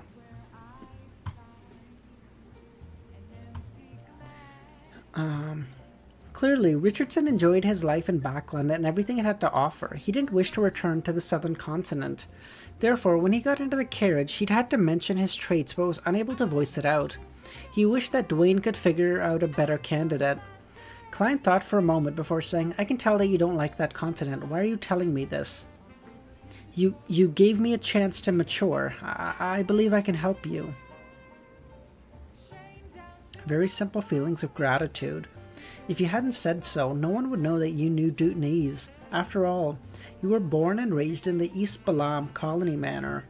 Klein sized up Richardson, chuckled inwardly, and said, "I have plenty of friends there. They're all fluent in Dutneys and are aware of the traditions. You have more important things to do here. Stay in Backland. Help me deliver some gifts to my friends at fixed periods of time. I'll give you a name list when the time comes.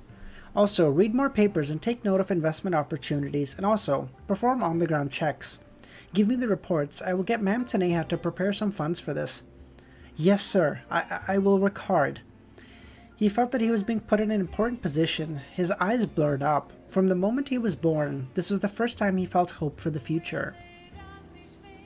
Klein truly is a kind person. When he gets the chance to help someone, even at a small personal cost, he will do it.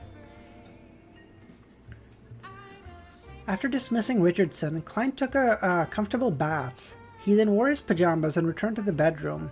He then, taking out a pen and paper, he drew the symbols that was a mixture of concealment and prying. The full-body mirror's surface ripples. "Exalted Great Master, your puny, loyal, humble servant Eridus is here to answer your summonings. Are you about to leave Backland again?" "Yes." "Can I still contact you in the southern continent?" Klein asked. "Of course, as long as you can take out that magical radio transceiver." On the surface of the mirror, silver words quickly formed. "However, you cannot leave it out in the real world for too long or use it too frequently. There are plenty of beneficiaries of the Mother Tree of Desire. She can use it to detect you." "What do you know of the Mother Tree of Desire?" "I don't dare to mention it, nor do I dare to show it." Klein is a good guy that doesn't feel pretentious, which is hard. Yeah. Okay. Give me 2 minutes, guys. I'm gonna just make some more coffee. I'll be right back. And then we'll finish the last 3 chapters. Please don't let me end stream without telling you guys about my Amon theory, okay? I had Amon theory on the in the Divine Kingdom. Nope.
Okay, we're back. I don't think it was much longer than 2 minutes, okay?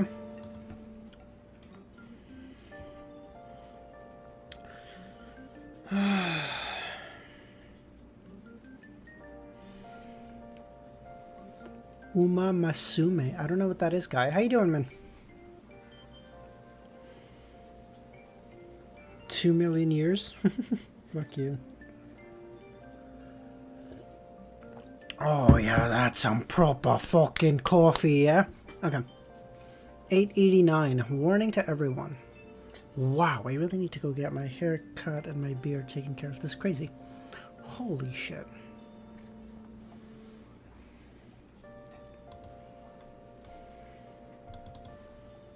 I look like fucking Asmongold. This is cooked.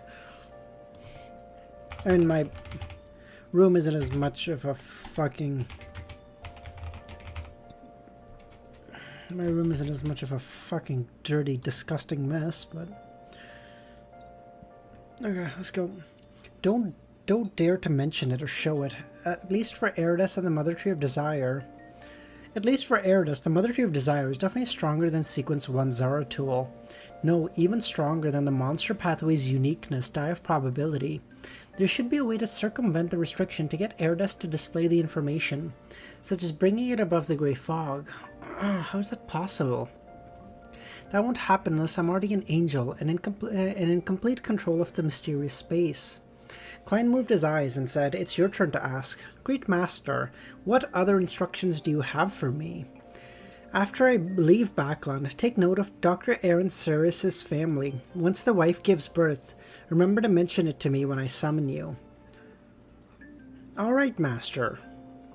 The words reflected on the mirror reflected Eridus' mood. "I have a question." "Speak." "Great Master, what relationship does that child have with you?"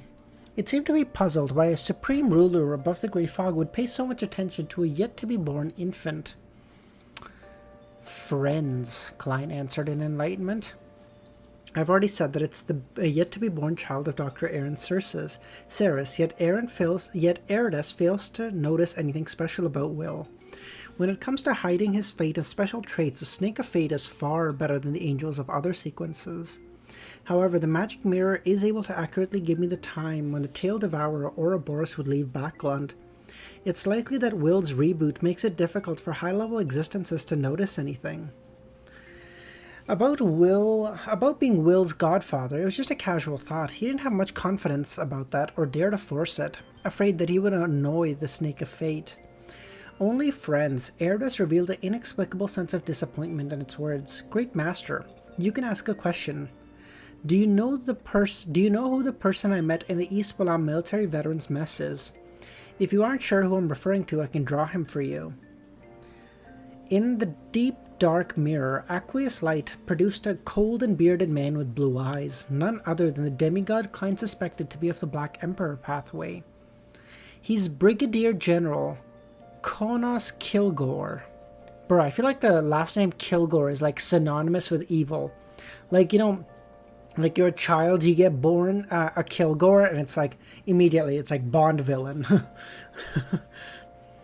He's from MI9 and is a deputy director. He's known to be Sequence 5 of the lawyer pathway, but he wields a powerful artifact. Only a Sequence 5? From the looks of it, he's a representative of the spy network of the royal family. Klein memorized the information given to him by Eridus, but for a moment he was at a loss. After all, Quanos was a demigod. Oh, Eridus doesn't know everything. He's a demigod. I see. So, like, in the official books, according to MI9, he's a Sequence 5, but he's probably advanced secretly. Okay.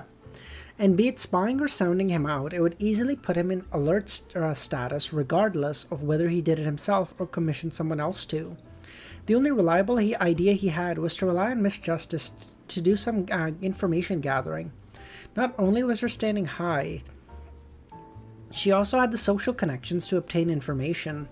Furthermore, she was a Sequence 6 of the Spectator pathway. She could steer topics of conversation without garnering any suspicion. I have to say, although Spectator lacks combat abilities, they are a force to be reckoned with in other aspects. Besides, with the powers of a psychiatrist and a hypnotist, spectators can control and guide the direction of a battle to a degree. Great Master, do you wish to know the mastermind behind Quaron's suicide? Yes, Klein chuckled. Royal Family's consultant, Hvin Rambis, one of the counselors of the psychology alchemists.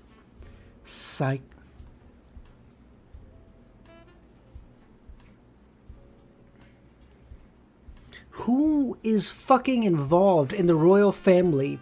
The psychology alchemists, the whoever the fucking this guy, whoever the fucking brigadier general guy is. What?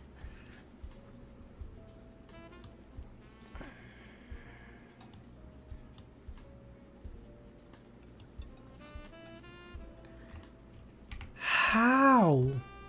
Is the royal family just cooked? Are they just dumb as bricks and everyone's taking advantage of them? Or are they in control of like this super secret, ultra super hyper rare, really cool, only for cool kids fucking place that like that has people from all different organizations? What the fuck is happening here? What the fuck?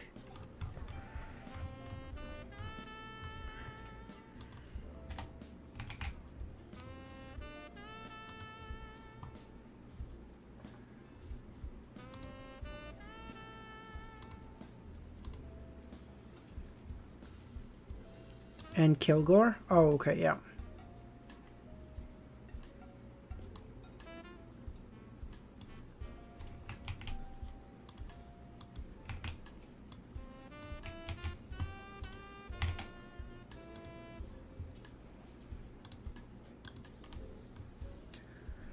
He found it difficult to determine what the psychology alchemists were plotting, or if a particular faction of the royal family was dissatisfied with the current political climate and was attempting to nudge it.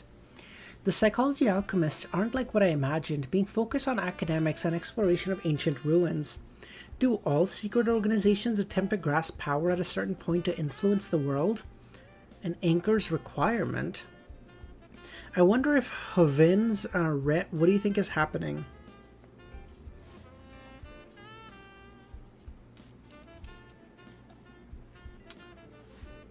Okay. You know what? Okay, let me stop here. Let's do some theory crafting right here. I know I said we were gonna do it after. Let's just do it right now. Fuck it. Cause that's a great question. I don't know what the fuck is happening. So let's try to talk our way through this. Okay. So royal family.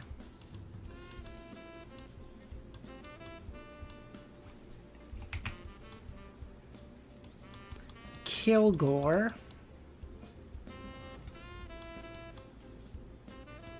psychology alchemists,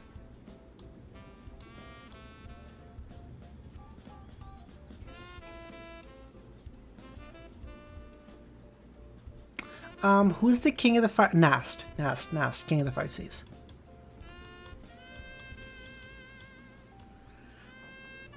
Yeah, MI9. Okay, I think Nast and the royal family have some kind of joint venture or something. You're missing another organization? Which one? The demon. Oh, the demoness thing. No, fuck. No, the Trissy one. What's that one? Fuck. What are they called? What are they called? Someone, the ones who worship the primordial demoness. Someone, please. Oh, fucking bitch. Why don't I remember this? You know what? Let's just say Trissy. Fuck it. Demoness sect. Yes. Okay. Demon. Okay. Okay. I think the royal family isn't at the center of this. I think... Nope. Actually, I'm not going to do that. I think Nast is actually in the center of this. and Nast is moving around all these things to become a true god. He has like a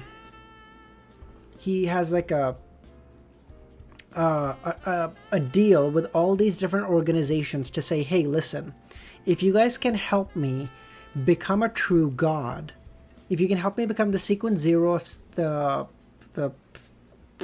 lawyer pathway, the Black Emperor pathway. Nope, sorry, I'm going to try calling it the sequence 0 name. I will repay you when I've become a true god, or I will, assist you in your god coming back, or I will help you ascend to godhood as well. Because the demoness, I don't know why the demonesses would be helping them, because the primordial demoness already exists. MI9 is kind of like a faction of the royal family anyway, because they're like the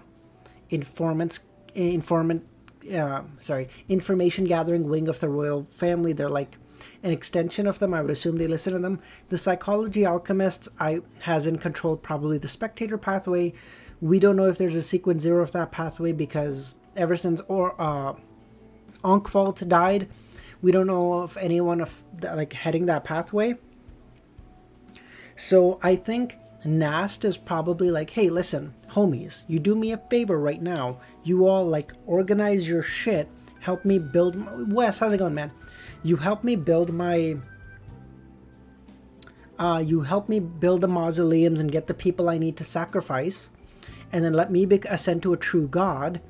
I will then help you. I don't know how he would help the demonesses because they already have a god. I will help the psychology alchemist gain a true god as well of the spectator pathway. I will help the royal family get a true god of the arbiter pathway. I don't know if that exists, but let's just assume it doesn't. So I think Nast is at the center of this, because this was a theory I made so long. When did I make volume 1 or 2? I made that theory that Nast becoming Nast becoming a true god, or someone becoming a sequence 0 of the Black Emperor pathway. So I think that theory still holds.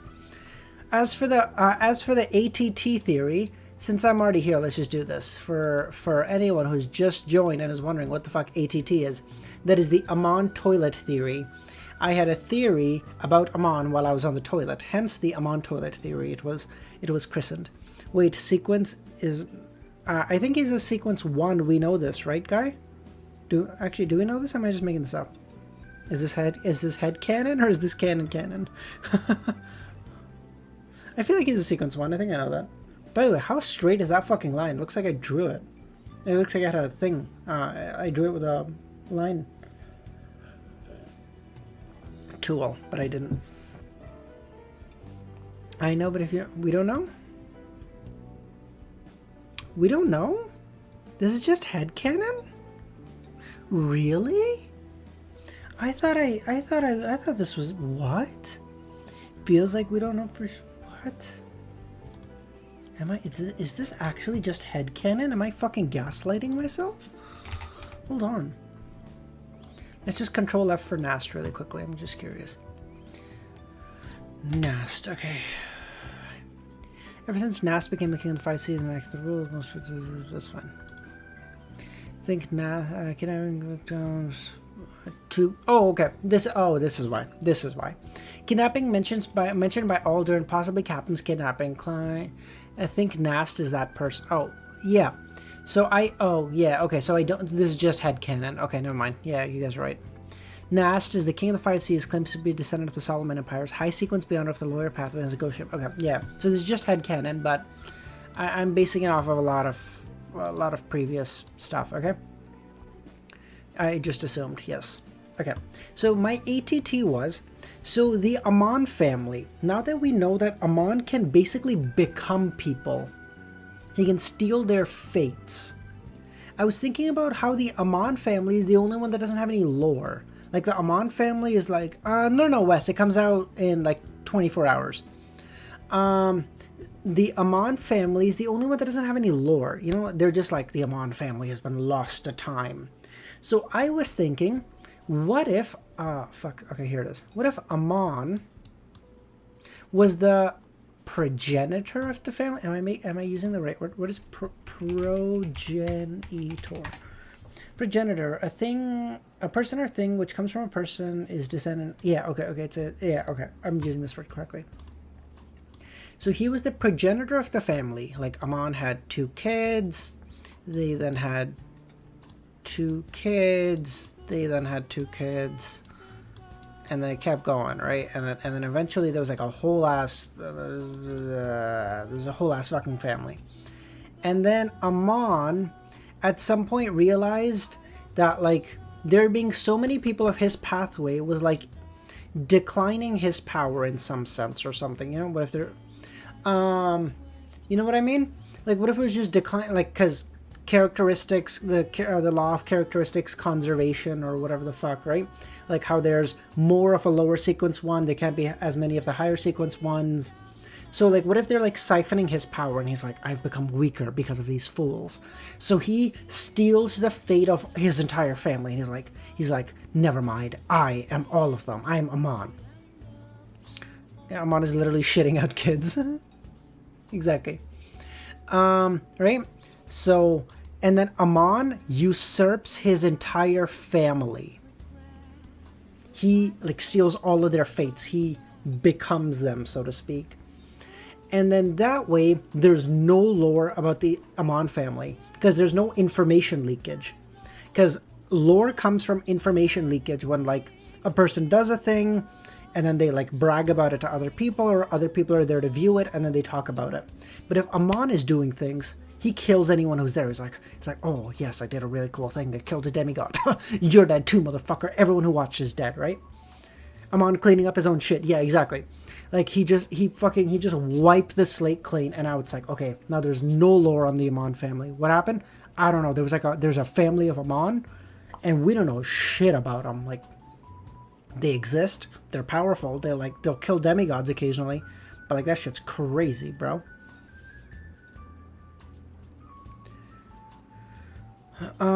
Previous chapters like 875. Was that last stream? Let me check. Hold on. I can't remember what it was. But that was the Amon theory I was having.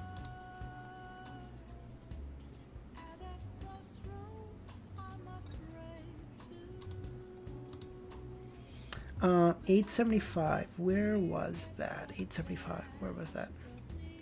Oh, I see. That is so that was not last stream, but the previous one. So that one is so all my so King, so if you're like not a member, all streams are members only for 48 hours. So that one will be live in like 36 hours, give or take, for everyone else. For members, it's live right away, but for... So you're saying Amon wants to take over everything in his pathway? Basically, yeah, because I would assume the things in your pathway reduce your power. I would assume. I don't know, but like the law of conservation and stuff makes me think of that. And if that's the case, then Amon is definitely selfish enough to be like, ha ha ha, none of that, thank you, and just fucking yoink all of that. Okay, cool. All right, thanks for listening to my TED Talk, or also known as my lunatic raving fantasies. Now let's keep reading.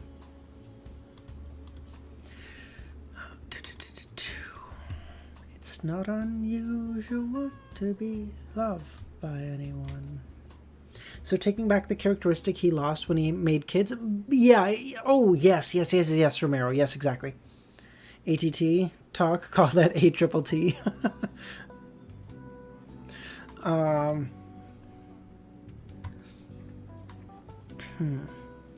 Client deliberated and asked, what else do you wish to say? So he's a high sequence? Yeah, exactly. That's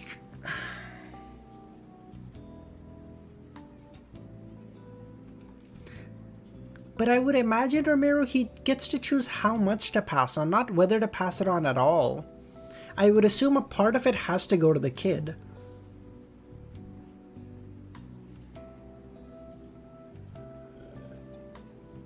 Then why is he hunting down Grandpa? For the same reason. Because Grandpa is probably a sequence 2 or something of...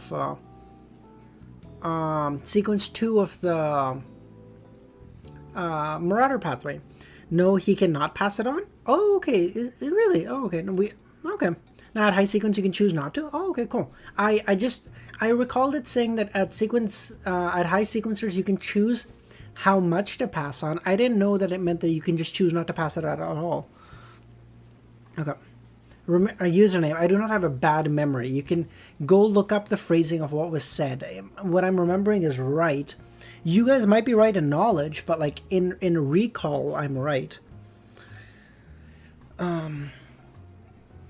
If anyone else had asked such a question, Klein believed that Eridus would smite them with lightning. However, he believed that as the supreme ruler above the spirit world, he had the right to ask such a question. Great Master, Amon is already in Backland as you expect, as it's his avatar that has come. I can see it. What do you mean as I expected? When did I expect it? Klein picked up his brows and said, I'm aware. What if you pass it on, the sperm doesn't get to the egg?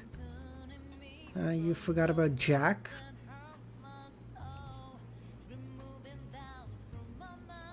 Jack? Who's Jack? If this is some fucking huh?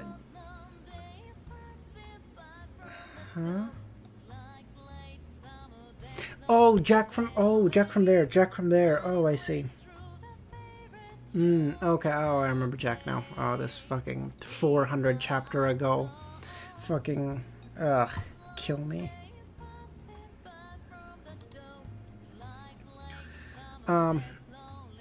Alright, that's it for today. I'll summon you using the radio transceiver if I come across any more questions. Yes, Master, your loyal and humble servant, Eridus, is constantly awaiting your orders. Goodbye.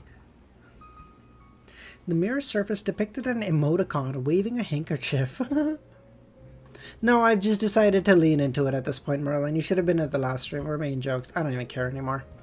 Klein watched in silence as everything returned to normal. On the second day, which was a Monday, he had already made preparations to head to the southern continent.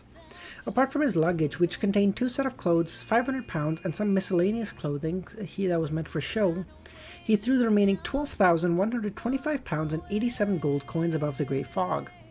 You're telling me after all that, Klein has 12,000 pounds? Bro, my guy's rich as fuck. The reason why he was so careful was because Klein had a deep impression on his last death and resurrection. If he hadn't had an anonymous account with a few £100 for misjustice, he had no idea how long he had to wander the streets. Perhaps he had to really get a job at the circus to be a clown, or head to a certain gangster's place to borrow some money. Seeing that it was almost 3, Klein decided to head above the grey fog, prepared to have this week's tarot gathering. I feel like everything is going too swimmingly for Klein. I feel like Klein's gonna die soon. I feel like Klein's second death is coming soon. I feel like everything's too easy. He's gone from 9 to 8 to 7 to 6 to 5, and he's like getting ready for 4. Feels too easy. I mean, we've had a lot of problems, but it feels too easy all the same.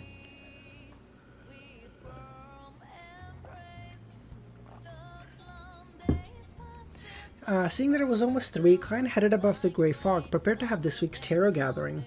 He had previously done a divination, and he received the conclusion that unless they were in the same building, Amon was unable to detect a tarot club member being pulled up into the mysterious space. Before long, red beams shot up into the Grand Palace, materializing into blurry figures. Good afternoon, Mr. Fool, Audrey bowed. Opposite her, the Hanged Man also got up and bowed, but he had another question in mind. He had originally promised Gearman that he would give him the characteristic made from the ocean songster characteristic last week. But to his dismay, something happened to the artisan, preventing it from being handed over in time. Regards to this, Alder planned on explaining the reason to the world, before personally taking action to resolve the problem. You think words will solve this, Alder? No! No, Gearman's gonna beat your ass, alright? It's time. It's time for an ass whooping.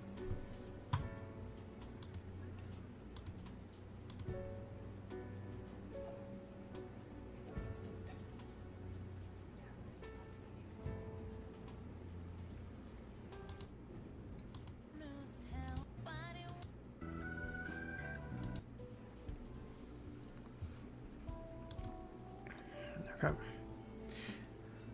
After the bow and exchanging greetings, Catley was about to say something when she saw Mr. Fool wrap the edge of the table.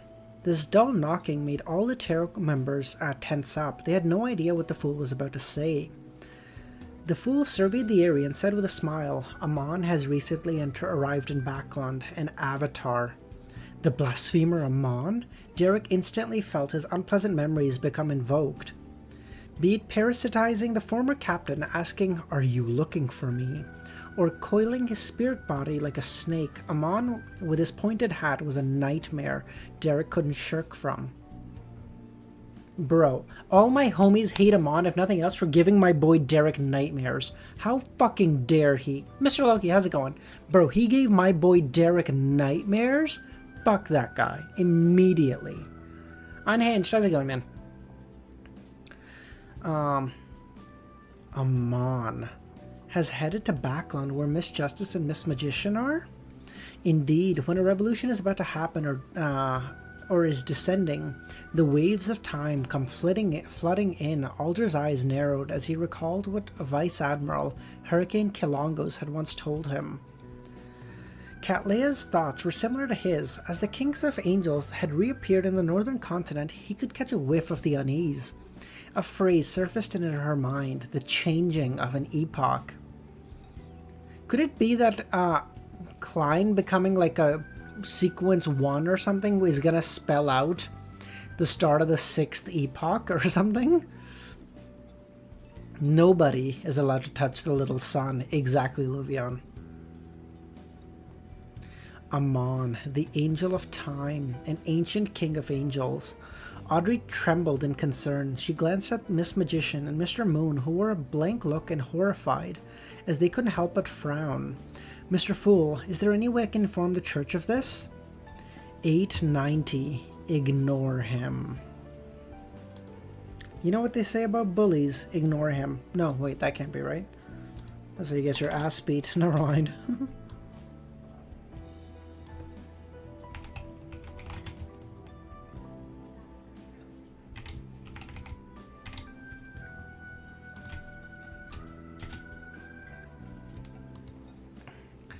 Regarding Miss Justice's question, Klein had considered it a long time ago. After all, leaving troublesome problems to the official organizations who could resolve them was his modus operandi. I love how Klein is just like, Klein's strongest move is call the police. However, Leonard's and Pala Zoroast's reaction made him realize something. Leonard was a red glove. He could easily create an informant to pass the news of Amon being in Backland, and let the high-ranking deacons decide on a strategy. It wouldn't expose his problem or it would quash any latent problems, yet he had chosen to leave. He had suspicions that informing the church might result in an unpredictable negative outcome. Yeah, because if they know the fucking gods are coming to the earth, and if that happens, I assume all of Backland just gets fucking nuked.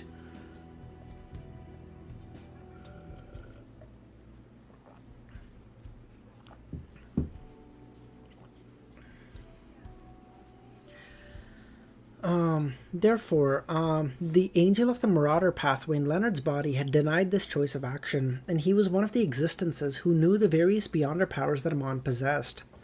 When I have no idea what to do, the choice is undoubtedly to emulate those with experience. Although there's the grey fog separating us, and any problem will cease at Miss Justice's side, there's no need to take such actions. There aren't many members of the Tarot Club to begin with. Every one of them needs to be cherished. Thoughts flashed through the fool's mind as he shook his head and said, "Ignore him." Ignore him? Mr. Fool's attitude is to say as if Amon is a stray dog. In his eyes, only sequence zeros are worthy of true attention. That's right, the last time the sun was possessed by Amon, Mr. Fool easily cleansed it away. As long as Amon doesn't appear in person, it's no problem for him. The reason Mr. Fool emphasized this matter at the beginning was telling us to be careful. You guys are glazing him way too hard. Yeah, exactly. Remember when he suggested bombarding Chrissy with cannon fire? Exactly. Yeah, just if things get too bad, Klein's situation is gonna be like, okay, glass all of Backland. It is what it is. Audrey similarly interpreted the meaning that it was something trivial. He had made the connection. Is Gehrman's temporary departure to Backland to avoid Amon? To Mr. Fool, although he is still slowly recovering his standing, levels, and powers, it's not difficult for him to deal with Amon's avatar. The son's encounter is evidence he got his blessed to avoid Amon to not attract the Angel of Time's real body. Yes, he emphasized it to us as a warning, worried that we wouldn't react properly when chancing upon Amon. At this moment, Emlyn, who had just digested the matter of the Kings of Angels blasphemer Amon's appearance in Backland. Damn, when I read Emlyn and digest, I was like, oh, he digested his potion. Good for him. Although he was arrogant, repeated terror gatherings had allowed him to understand what a King of Angel was. It was an existence second only to the sanguine ancestor Lilith, second to the true deities that stood at the pinnacle of the sequence. They were the strongest ones who walked the real world. What's going to happen this time in Backland? I am still so curious. Why can gods no longer appear in the real world?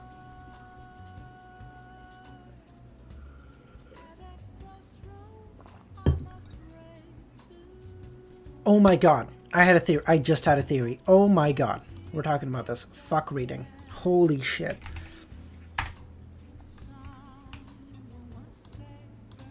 What if it's not that gods can't come to the real world? What if they're afraid of coming to the real world? What if... So, gods, okay? They stand up here in the astral plane. Or whatever the fuck their place is called. Okay, I don't really give a shit. They're afraid of Frank Lee. Yeah. Okay, alright, there's no point in writing that because you guys can't read it anyway, okay? They live up here in the astral plane. I don't know where they actually live, but we're going to call it the astral plane, okay? Here is the real world, okay? And if they were to pierce this barrier and come down here, what if they awaken something? What if, like how... Again, my theory is that the true creator died, came back as ASG. What if ASG's body is here and he's not really dead? Because how do you kill something like that? You know what I mean? So what if ASG's body's here in a coffin and all he needs to be jolted awake like a fucking like defibrillator is like the injection of a god entering the real world, like an injection of mana or like of spiritual energy hitting him and jolting him awake, and they're like, bro, we're not going down there because he's gonna wake up and he's fucking nightmarish.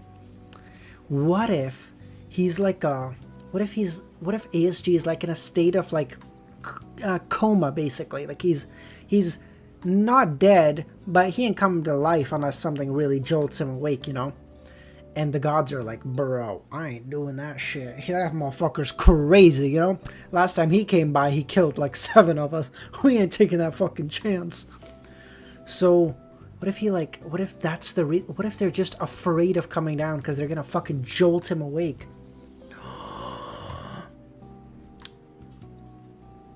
Divination?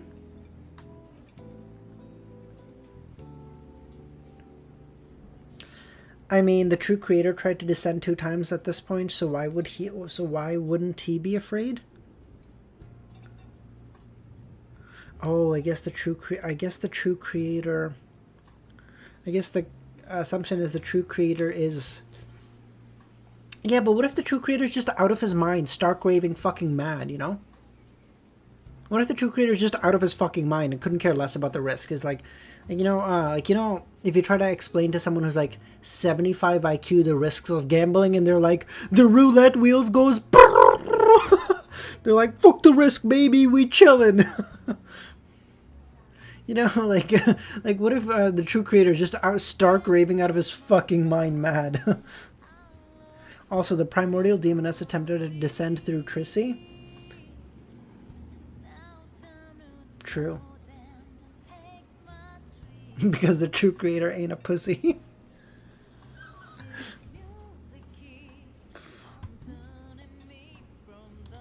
Okay, I don't know. That was just what I was thinking right off the bat. I don't know. If Amon...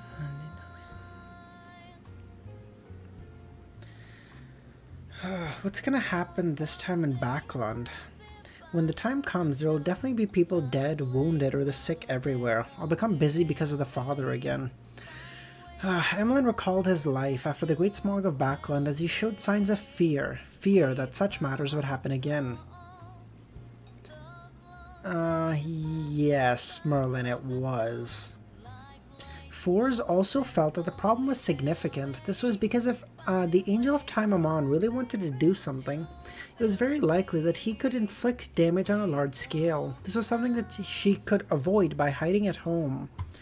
She silently drew in a breath and looked to the end of the table. Mr. Fool, why is Amon sending his avatar to look to Backland? To look for all of you, Klein said with a smile. To look for us? This sentence seemed to be like bolts of lightning that struck everyone awake. Right on the heels of that, Audrey made the connection of the reply to ignore him from before. She found Mr. Fool was like a boundless ocean, and a mere avatar of Amon was like a rock. Yeah, you guys glazing for real. The huzz, for real, you know? I don't know what any of that means.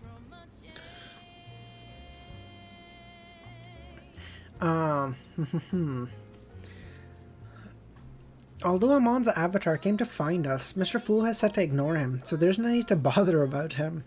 Emlyn, Fours, and Derek also figured out something similar. They leaned back into their seats, exhaled openly, or praised Mr. Fool.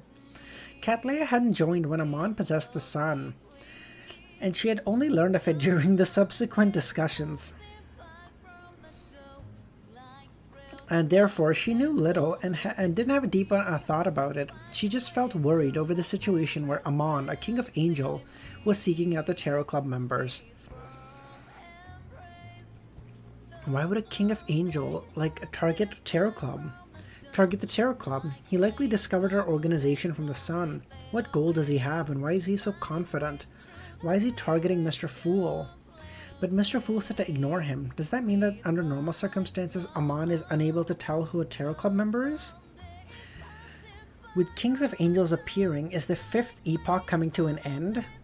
Yes, the epoch of the Fool is about to begin. After Alder relaxed from his tense state, he began to think about something. Back when he informed the Church of Storm about the Bancy Harbor problem, his excuse was that he had heard someone at the bar mentioning it, and he described this person using Amon's image. Thankfully,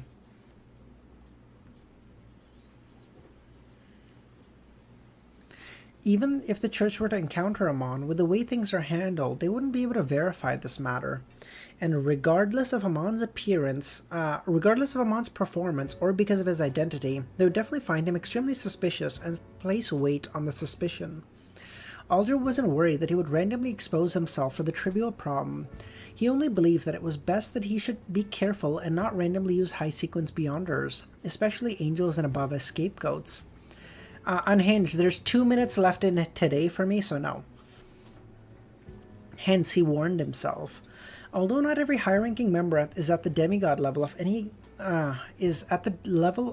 mention of it will be known or have similar powers, mentioning it excessively might result in encountering that existence due to the machinations of fate. After all, the higher one goes, the deeper the connection with fate. Seeing that everyone had already shown signs of calming down, Cattleya reined in her thoughts and said, "Mr. Fool, I have 3 new diary pages this time." She remembered vividly at the end of last Monday's tarot gathering, she had informed the meaning of the 2 Rosellian characters to Queen Mystic. However, she only received a reply on Sunday. In it were 3 new diary pages and a question of medium length. The place his mind and spirit calls home, is that on the island or the depths of the cosmos? She's referring to the fucking island and oceans that everyone has in their minds, or whatever the fuck that's called.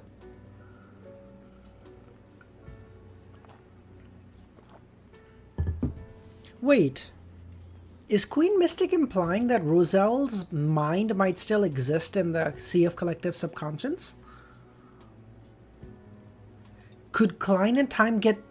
Thank you. Could Klein and Time get to talk to Roselle? Could Audrey get Dr. Roselle? Oh, this is awesome. With regards to this, she sighed silently, based on her understanding of Queen Mystic. In her Majesty's heart, Emperor Roselle is an unresolved knot. This is the reason why she ultimately doesn't dare to advance to Sequence 2. Oh, so Queen Mystic is a Sequence 3. Okay, cool. Let me just write that down. Queen Mystic. Currently Sequence 3, afraid to advance to Sequence 2 due to the craziness her father suffered after becoming an angel. Okay, cool.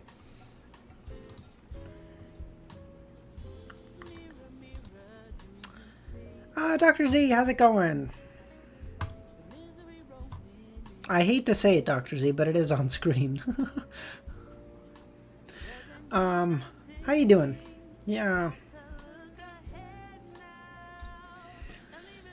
Klein had no idea what the hermit was thinking. All he did was nod and indicate that she could conjure the new pages. Soon, the pages appeared in his palm. 10th March, I participated in that ancient and most secret organization's gathering. After many observations, I'm increasingly puzzled over a problem. What does it mean to be the trend of the times? Who defines the trend of the times? If it really is as they claim, when everything ends and the original creator is resurrected from the dead, awakening from his slumber, he would gather everything into his body to create a new world and new history. Is that what ASG was attempting to do? ASG was attempting to gather all the characteristics into his body to basically become like a fucking black hole, nuke the universe, and make a new one? And so when the angels betrayed him, they were actually like, hey, homie, we kind of like existing, so how about get fucked?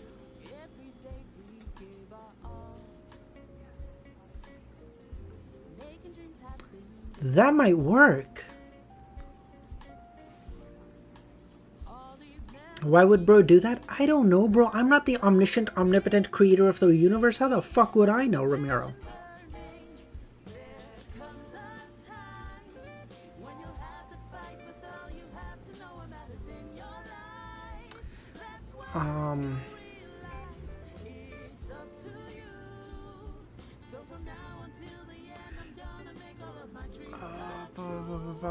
Then there's no need for them to let the times develop according to what they expect of the times. They can quickly come up with all kinds of schemes, such as triggering a world war, a war between angels, or even a war between deities. Or could it be that the case that the times is part of the original creator? Only when the times develop according to a certain expectation can he draw energy from it and revive. This isn't scientific, of course. Whatever I see and participate in now isn't scientific at all. Actually, if I had any say, why revive the creator who rides above all? Everyone can just go through the motions and enjoy themselves without restriction. Isn't that better? Based on my observation, there are many members who share similar viewpoints. However, there are a number of members who are stubborn and inflexible, adhering to their beliefs. I wonder if they should be called idealists or cultists.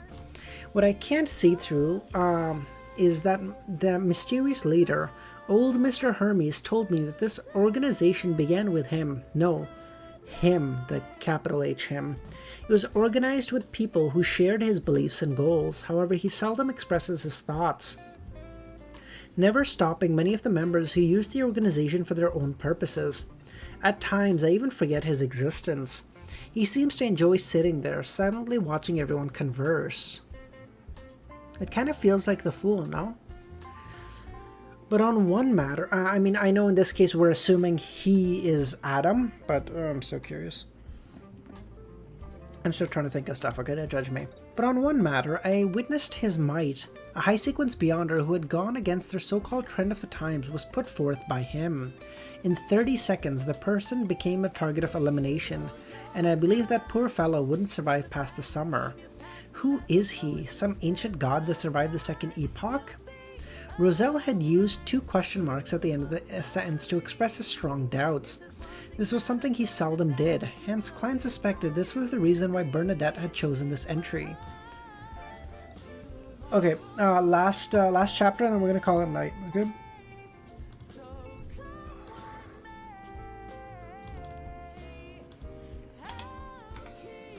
God, this music is so good. Strange Chapel? Bro, I feel like every time we go into a religious building, shit gets fucked.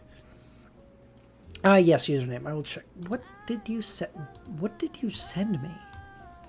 Oh, the sealed artifact stories. I see.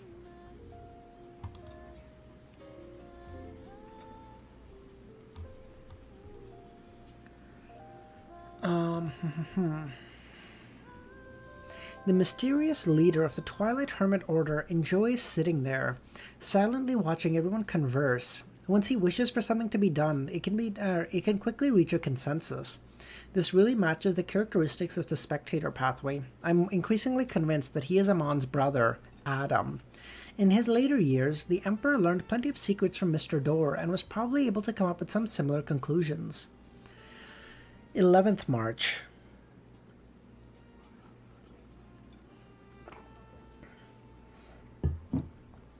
Yeah, thank you, but no thank you, Unhinged.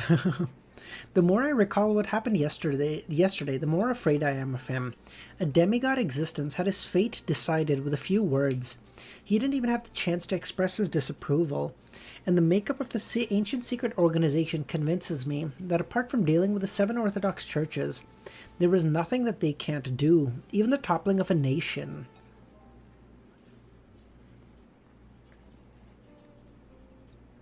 Okay.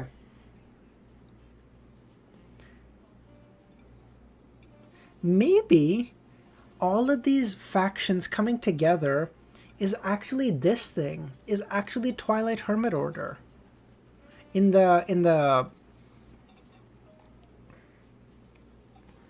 like for Nast and for the royal family. What if it's secretly the Twilight Hermit Order moving stuff behind the scenes, making everything work? But then they wouldn't want Nast to become a true god. They don't want true gods. They want ASG to come back, or the true creator to come back, or the original creator to come back. No. Okay, never mind. Scrap that. How lucky I am to be pulled into this organization. Otherwise, who knows if I might one day suffer an unexpected assassination. I'll die with my eyes wide open. Yeah, so much about that, buddy. This kind of organization that hides behind the scenes, secretly passing judgment on others while determining the life and death of the target is unacceptable. Even if I'm one of their members, I'm appalled and feel fear.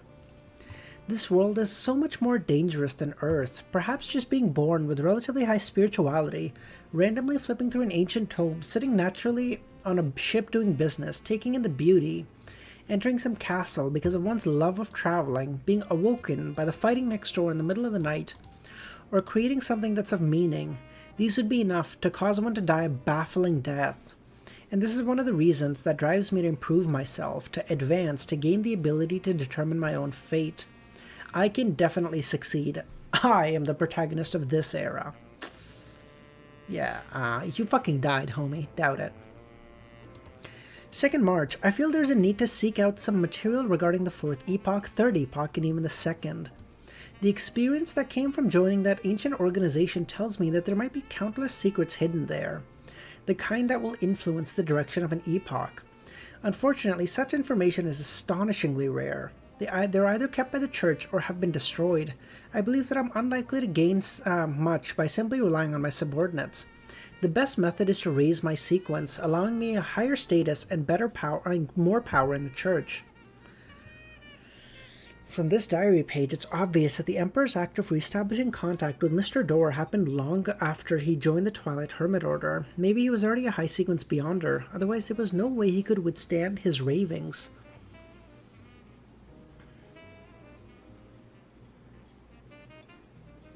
Will Klein be able to maybe get in touch with Mr. Door after he becomes a demigod too? Compared to the Emperor, it's so much easier for me to investigate history. I have his diaries for the 4th epoch. There's the City of Silver for the 2nd epoch, and from time to time I can even get the evil spirit that was formed by a King of Angel. In the middle of his life, the Emperor seems to tone down his illusions of grandeur. May 18th, I've been having nightmares recently. I dream of myself wearing an ancient silver grey armor and sitting beside a cliff. In front of me is silence, and there's a bottomless black fog beneath me. It was filled with corruption and evil. Merely looking at it was enough to influence me. Towards the end, my face grew complicated, jet black patterns. As I monitored the abyss, my skin turned hard and I had the feeling that sticky liquid was flowing across the surface of my skin. Damn, he gets up to some nasty stuff in his off time, eh? It was a reflection of the abyss. It was the reflection of the abyss which I saw when I attempted to enter last month. And this nightmare becomes more frequent. I realize that extreme thoughts are becoming a common occurrence for me. Is he slowly starting to lose control?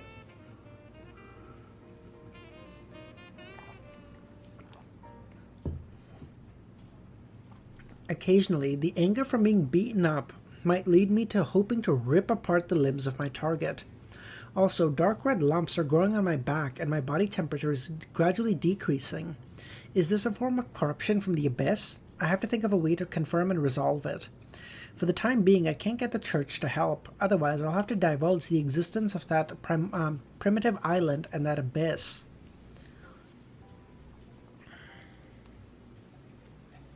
Maybe that primitive island was the one that Klein and Alger went to.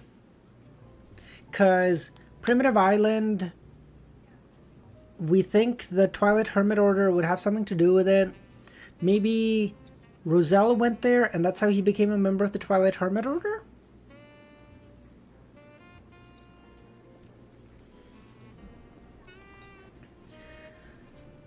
Yes, I can find the priests and bishops of the EBS. They're more skilled at purification.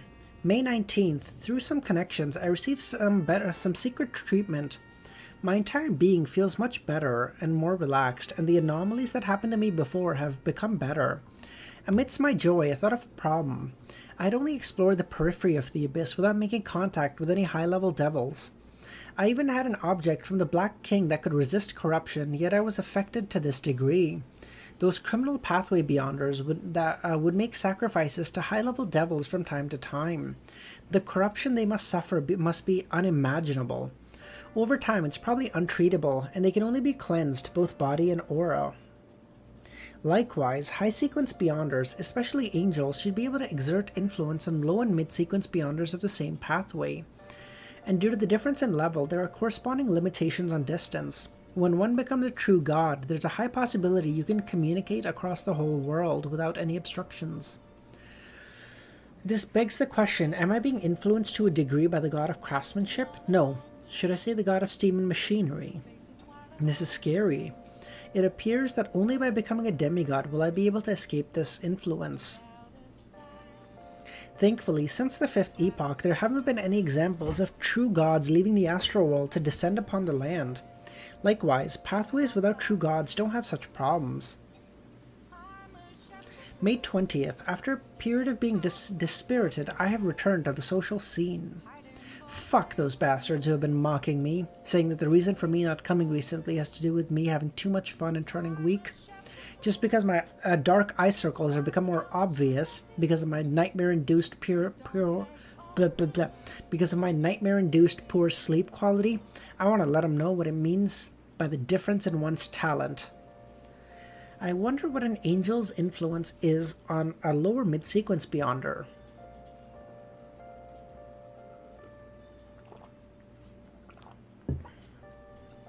Regardless of where it is, as long as one's honorific name is chanted, one will have the godhood to reply. They thought bro has issues getting it up.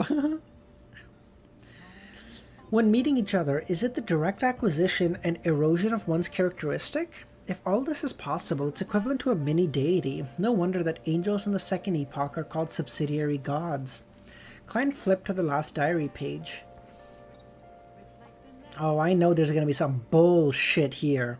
Because Ramiro told me to end on this chapter, so I'm sure it's gonna end with like, and Roselle secretly lost his fucking mind because he switched pathways. Da da da. October 12th, Edwards ran to me telling me that one of his knights discovered a strange chapel. It might have to do with the faith before the Fourth Epoch. This piqued my interest, so I rushed to the tiny city by the name of Bayman. 13th October. Bayman is a small town built on a mountain. The buildings have all protruded domes, just like a white straw hat. It's very special. By the way, Ramiro, where should I end tomorrow's morning stream? Fuck, I can't even speak. Following the street and covering several flights of stairs, I found the strange chapel. On the surface, it would look like an ordinary residence without anything special about it. Only by entering would one discover the difference. Yeah, you guys have a dog shit track. If you had an employee with the track record you guys have, you'd be like, listen, we can't fire you because like you haven't done anything that bad, but fuck, no one wants to talk to you. Do you understand? God damn. There was only one priest here. He was a genial middle-aged man who wore a simple white robe. He had pale gold beard that covered half his face, and his light-colored eyes were clear like a child. He claimed the place to be a temple of the Creator. Any creature of any species, any believer of any deity could enter. When I heard him mention this, it reminded me of a question I had. Apart from the 7 Orthodox deities, the other faiths are deemed as heretics. They are unable to open and build a cathedral other than that of the original Creator. However, there has never been any such church coming into existence. Even cathedrals are rare.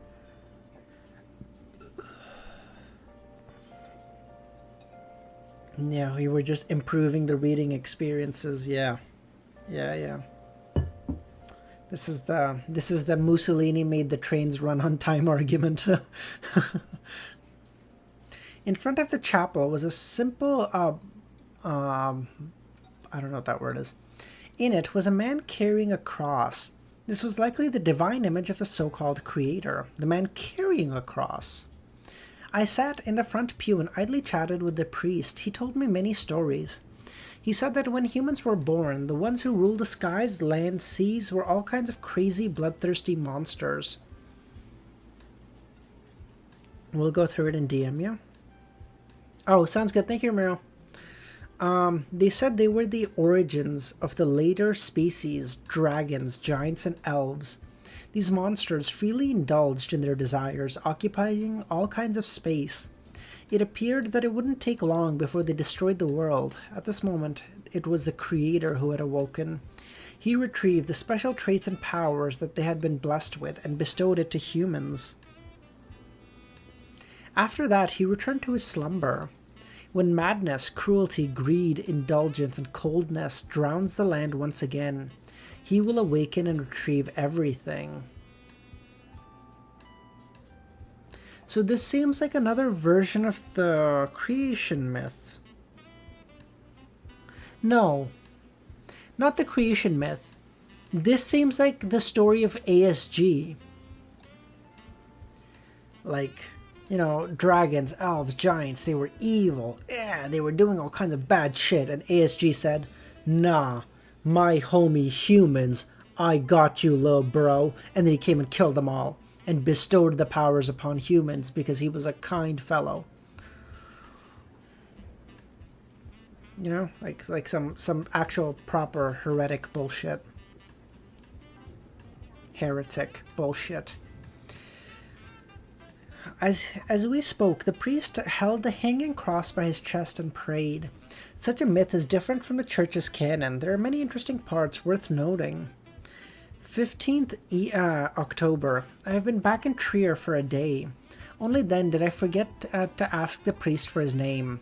Forget it. There'll still be a chance in the future. Fuck. Oh, I'm sure if we got the name, it was gonna be like, his name was Adam. Da da da. Earlier, didn't you claim ASG was gonna nuke the planet? What the fuck do you mean? What the fuck do you think he would awaken and retrieve everything means, Unhinged? What the fuck do you think that means? Forget it. There will be a chance in the future. My sixth sense as a man tells me that I'll be able to head to that chapel again. And his name was John Cena, yeah. Isn't this the condensed version of the City of Silver's myth? The period around the second epoch and the beginning of the third, the priest seems to know a lot. Perhaps an organization that passes down such a myth over the generation knows a lot. Nah, bro, it's for the humans? Really? This is that whole, like, you know, when humans run into aliens and stuff, and we're like, you may have been born into the stars, but we were the ones chosen to inherit them. The indestructible human spirit goes... Wait, I think should get a soundboard with all the sound effects. Just some guy. I do plan on eventually getting a stream deck. So yeah, we will eventually be able to do that. Isn't... He then looked up at Ma'am Hermit and said, go ahead. Honorable Mr. Fool, what I wish to know is that if the place that Emperor Roselle's mind and spirit calls home on that is on that island or in the depths of the cosmos. Space racism, it's not racism if there are different species, okay? At that point, it's just considered survival of your species, and that's just normal. Fucking clanker.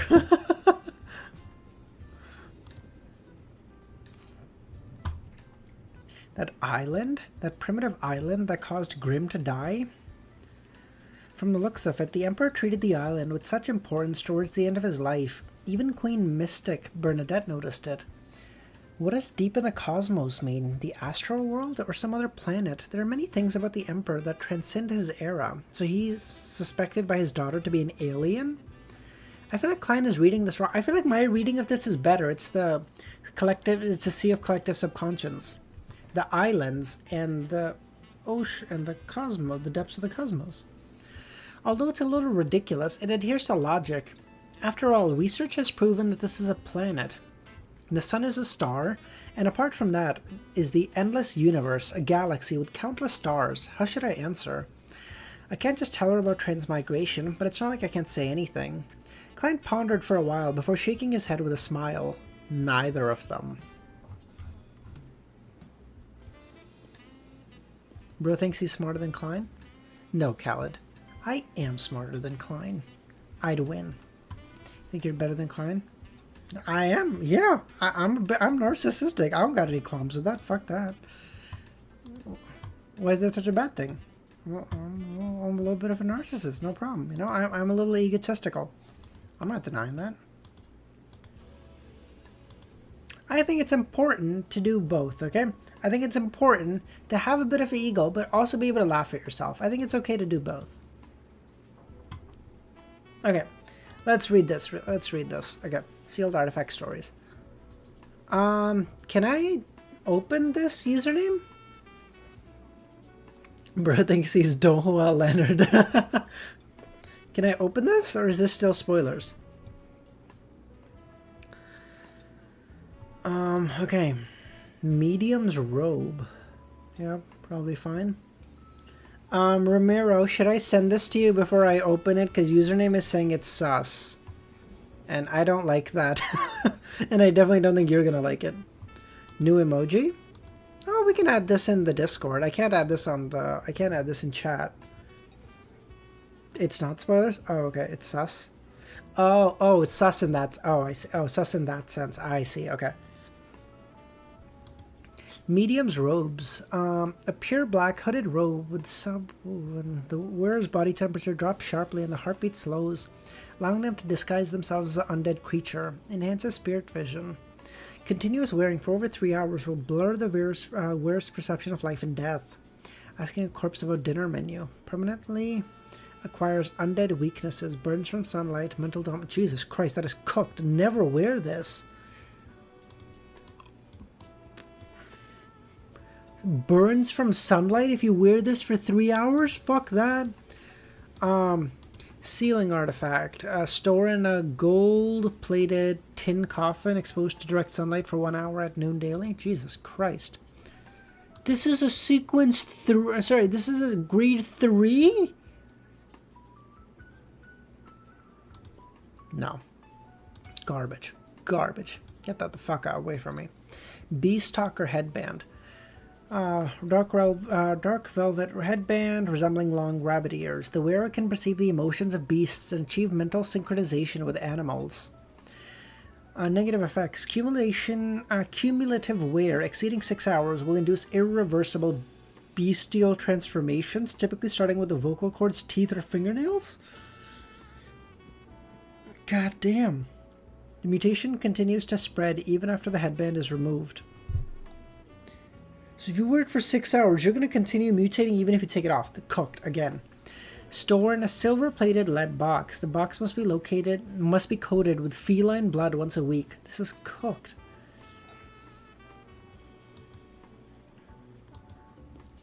Bones of the Radiant Lady. Humanoid skeleton. Eerie blue phosphorescence seeps out from the bone sutures.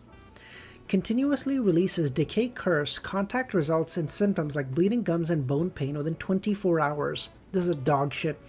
24 hours? You mean if I bring this to a battle, I gotta throw this in with the guy, fucking hog tie him, leave him in there for a day, and then his gums start bleeding like he flossed too hard? Get me the fuck out of here. At night, triggers lingering will of the deceased illusion. Replace scenes of the lady purchasing divine medicine, source of mental corruption. Lead coffin soaked in holy moon flower extract, changed every 72 hours. Wiz, I assume you're asking me to guess the pathway and sequence if you can for each of the artifacts. Yeah, we can do that in a second. Beyonders below sequence 8 are prohibited from entering within 10-meter radius of a storage location. Cool. Okay. Okay. Reimbursement forms, very cool. Southville beer. Who the fuck is reimbursing for Southville beer, bro? Oh, Roseanne. Okay. Approved. You could also buy more coffee. Transportation. So this is Old Neil, probably? Old Neil, yeah. Orion, yeah. Remember to get the receipt next time you have a meal.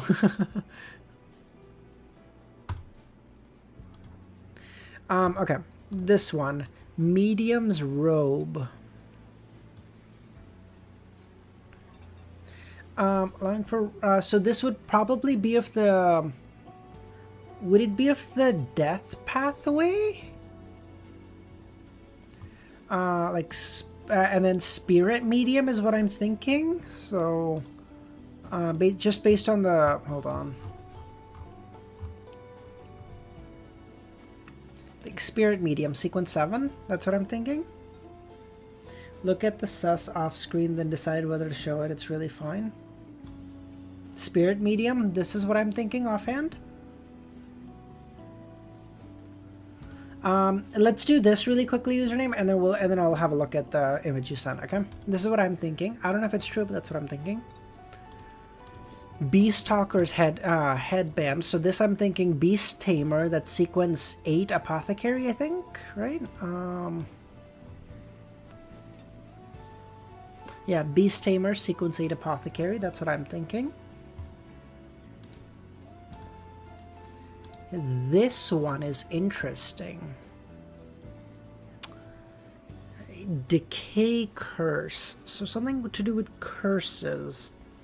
Lingering will of the deceased illusion. This one I don't know. Bones of the Radiant Lady. That's a good guess, but isn't it too powerful? See, is it too powerful, Dr. Z? You get to contact. You get to talk to animals. Isn't that like just right? I feel like. Original owner, sequence 7 and Beast Tamer. Wait, is Beast Tamer 7? Am I losing my mind?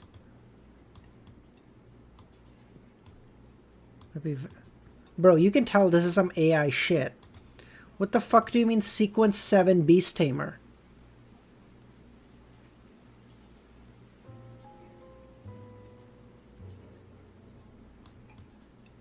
I still think sequence 8. No, I think so. Remember, it's AI made in. Yeah, exactly.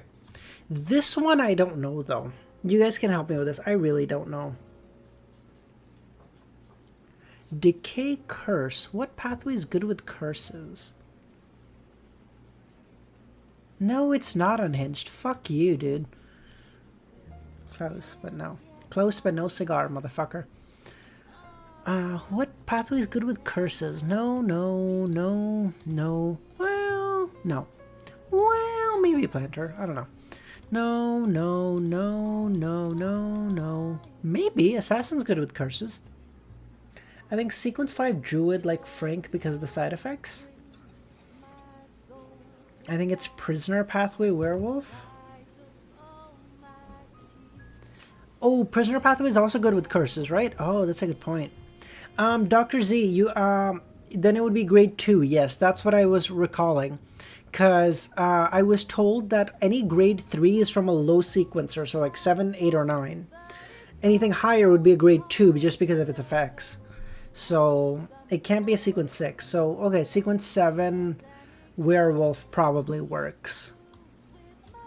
Lid coffin sealed in the holy moon extract. That like holy, like holy moon, that pathway kind of tracks.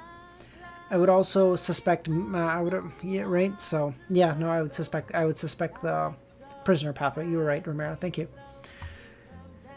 Yeah, I think so. Okay. The blood of EBS is classified as a grade 3, but it's from a sequence 4. Yes, but we didn't know about it. Okay, let me just see what the fuck he sent.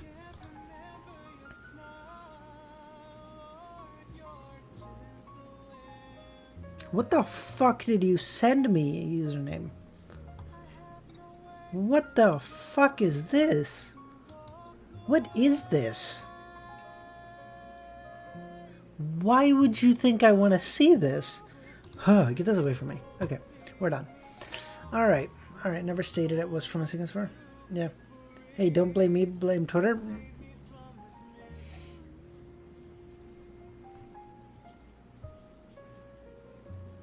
I'll forward it to you, Romero. Yeah. Alright, I sent it to you. Alright, guys, we're gonna end stream there. We'll have a second stream, or a morning stream, in 12 hours, almost exactly. That's it. We're gonna end it there. Thanks, y'all. Have a great rest of your day or nights. And I'll catch y'all in a little bit. Bye, guys.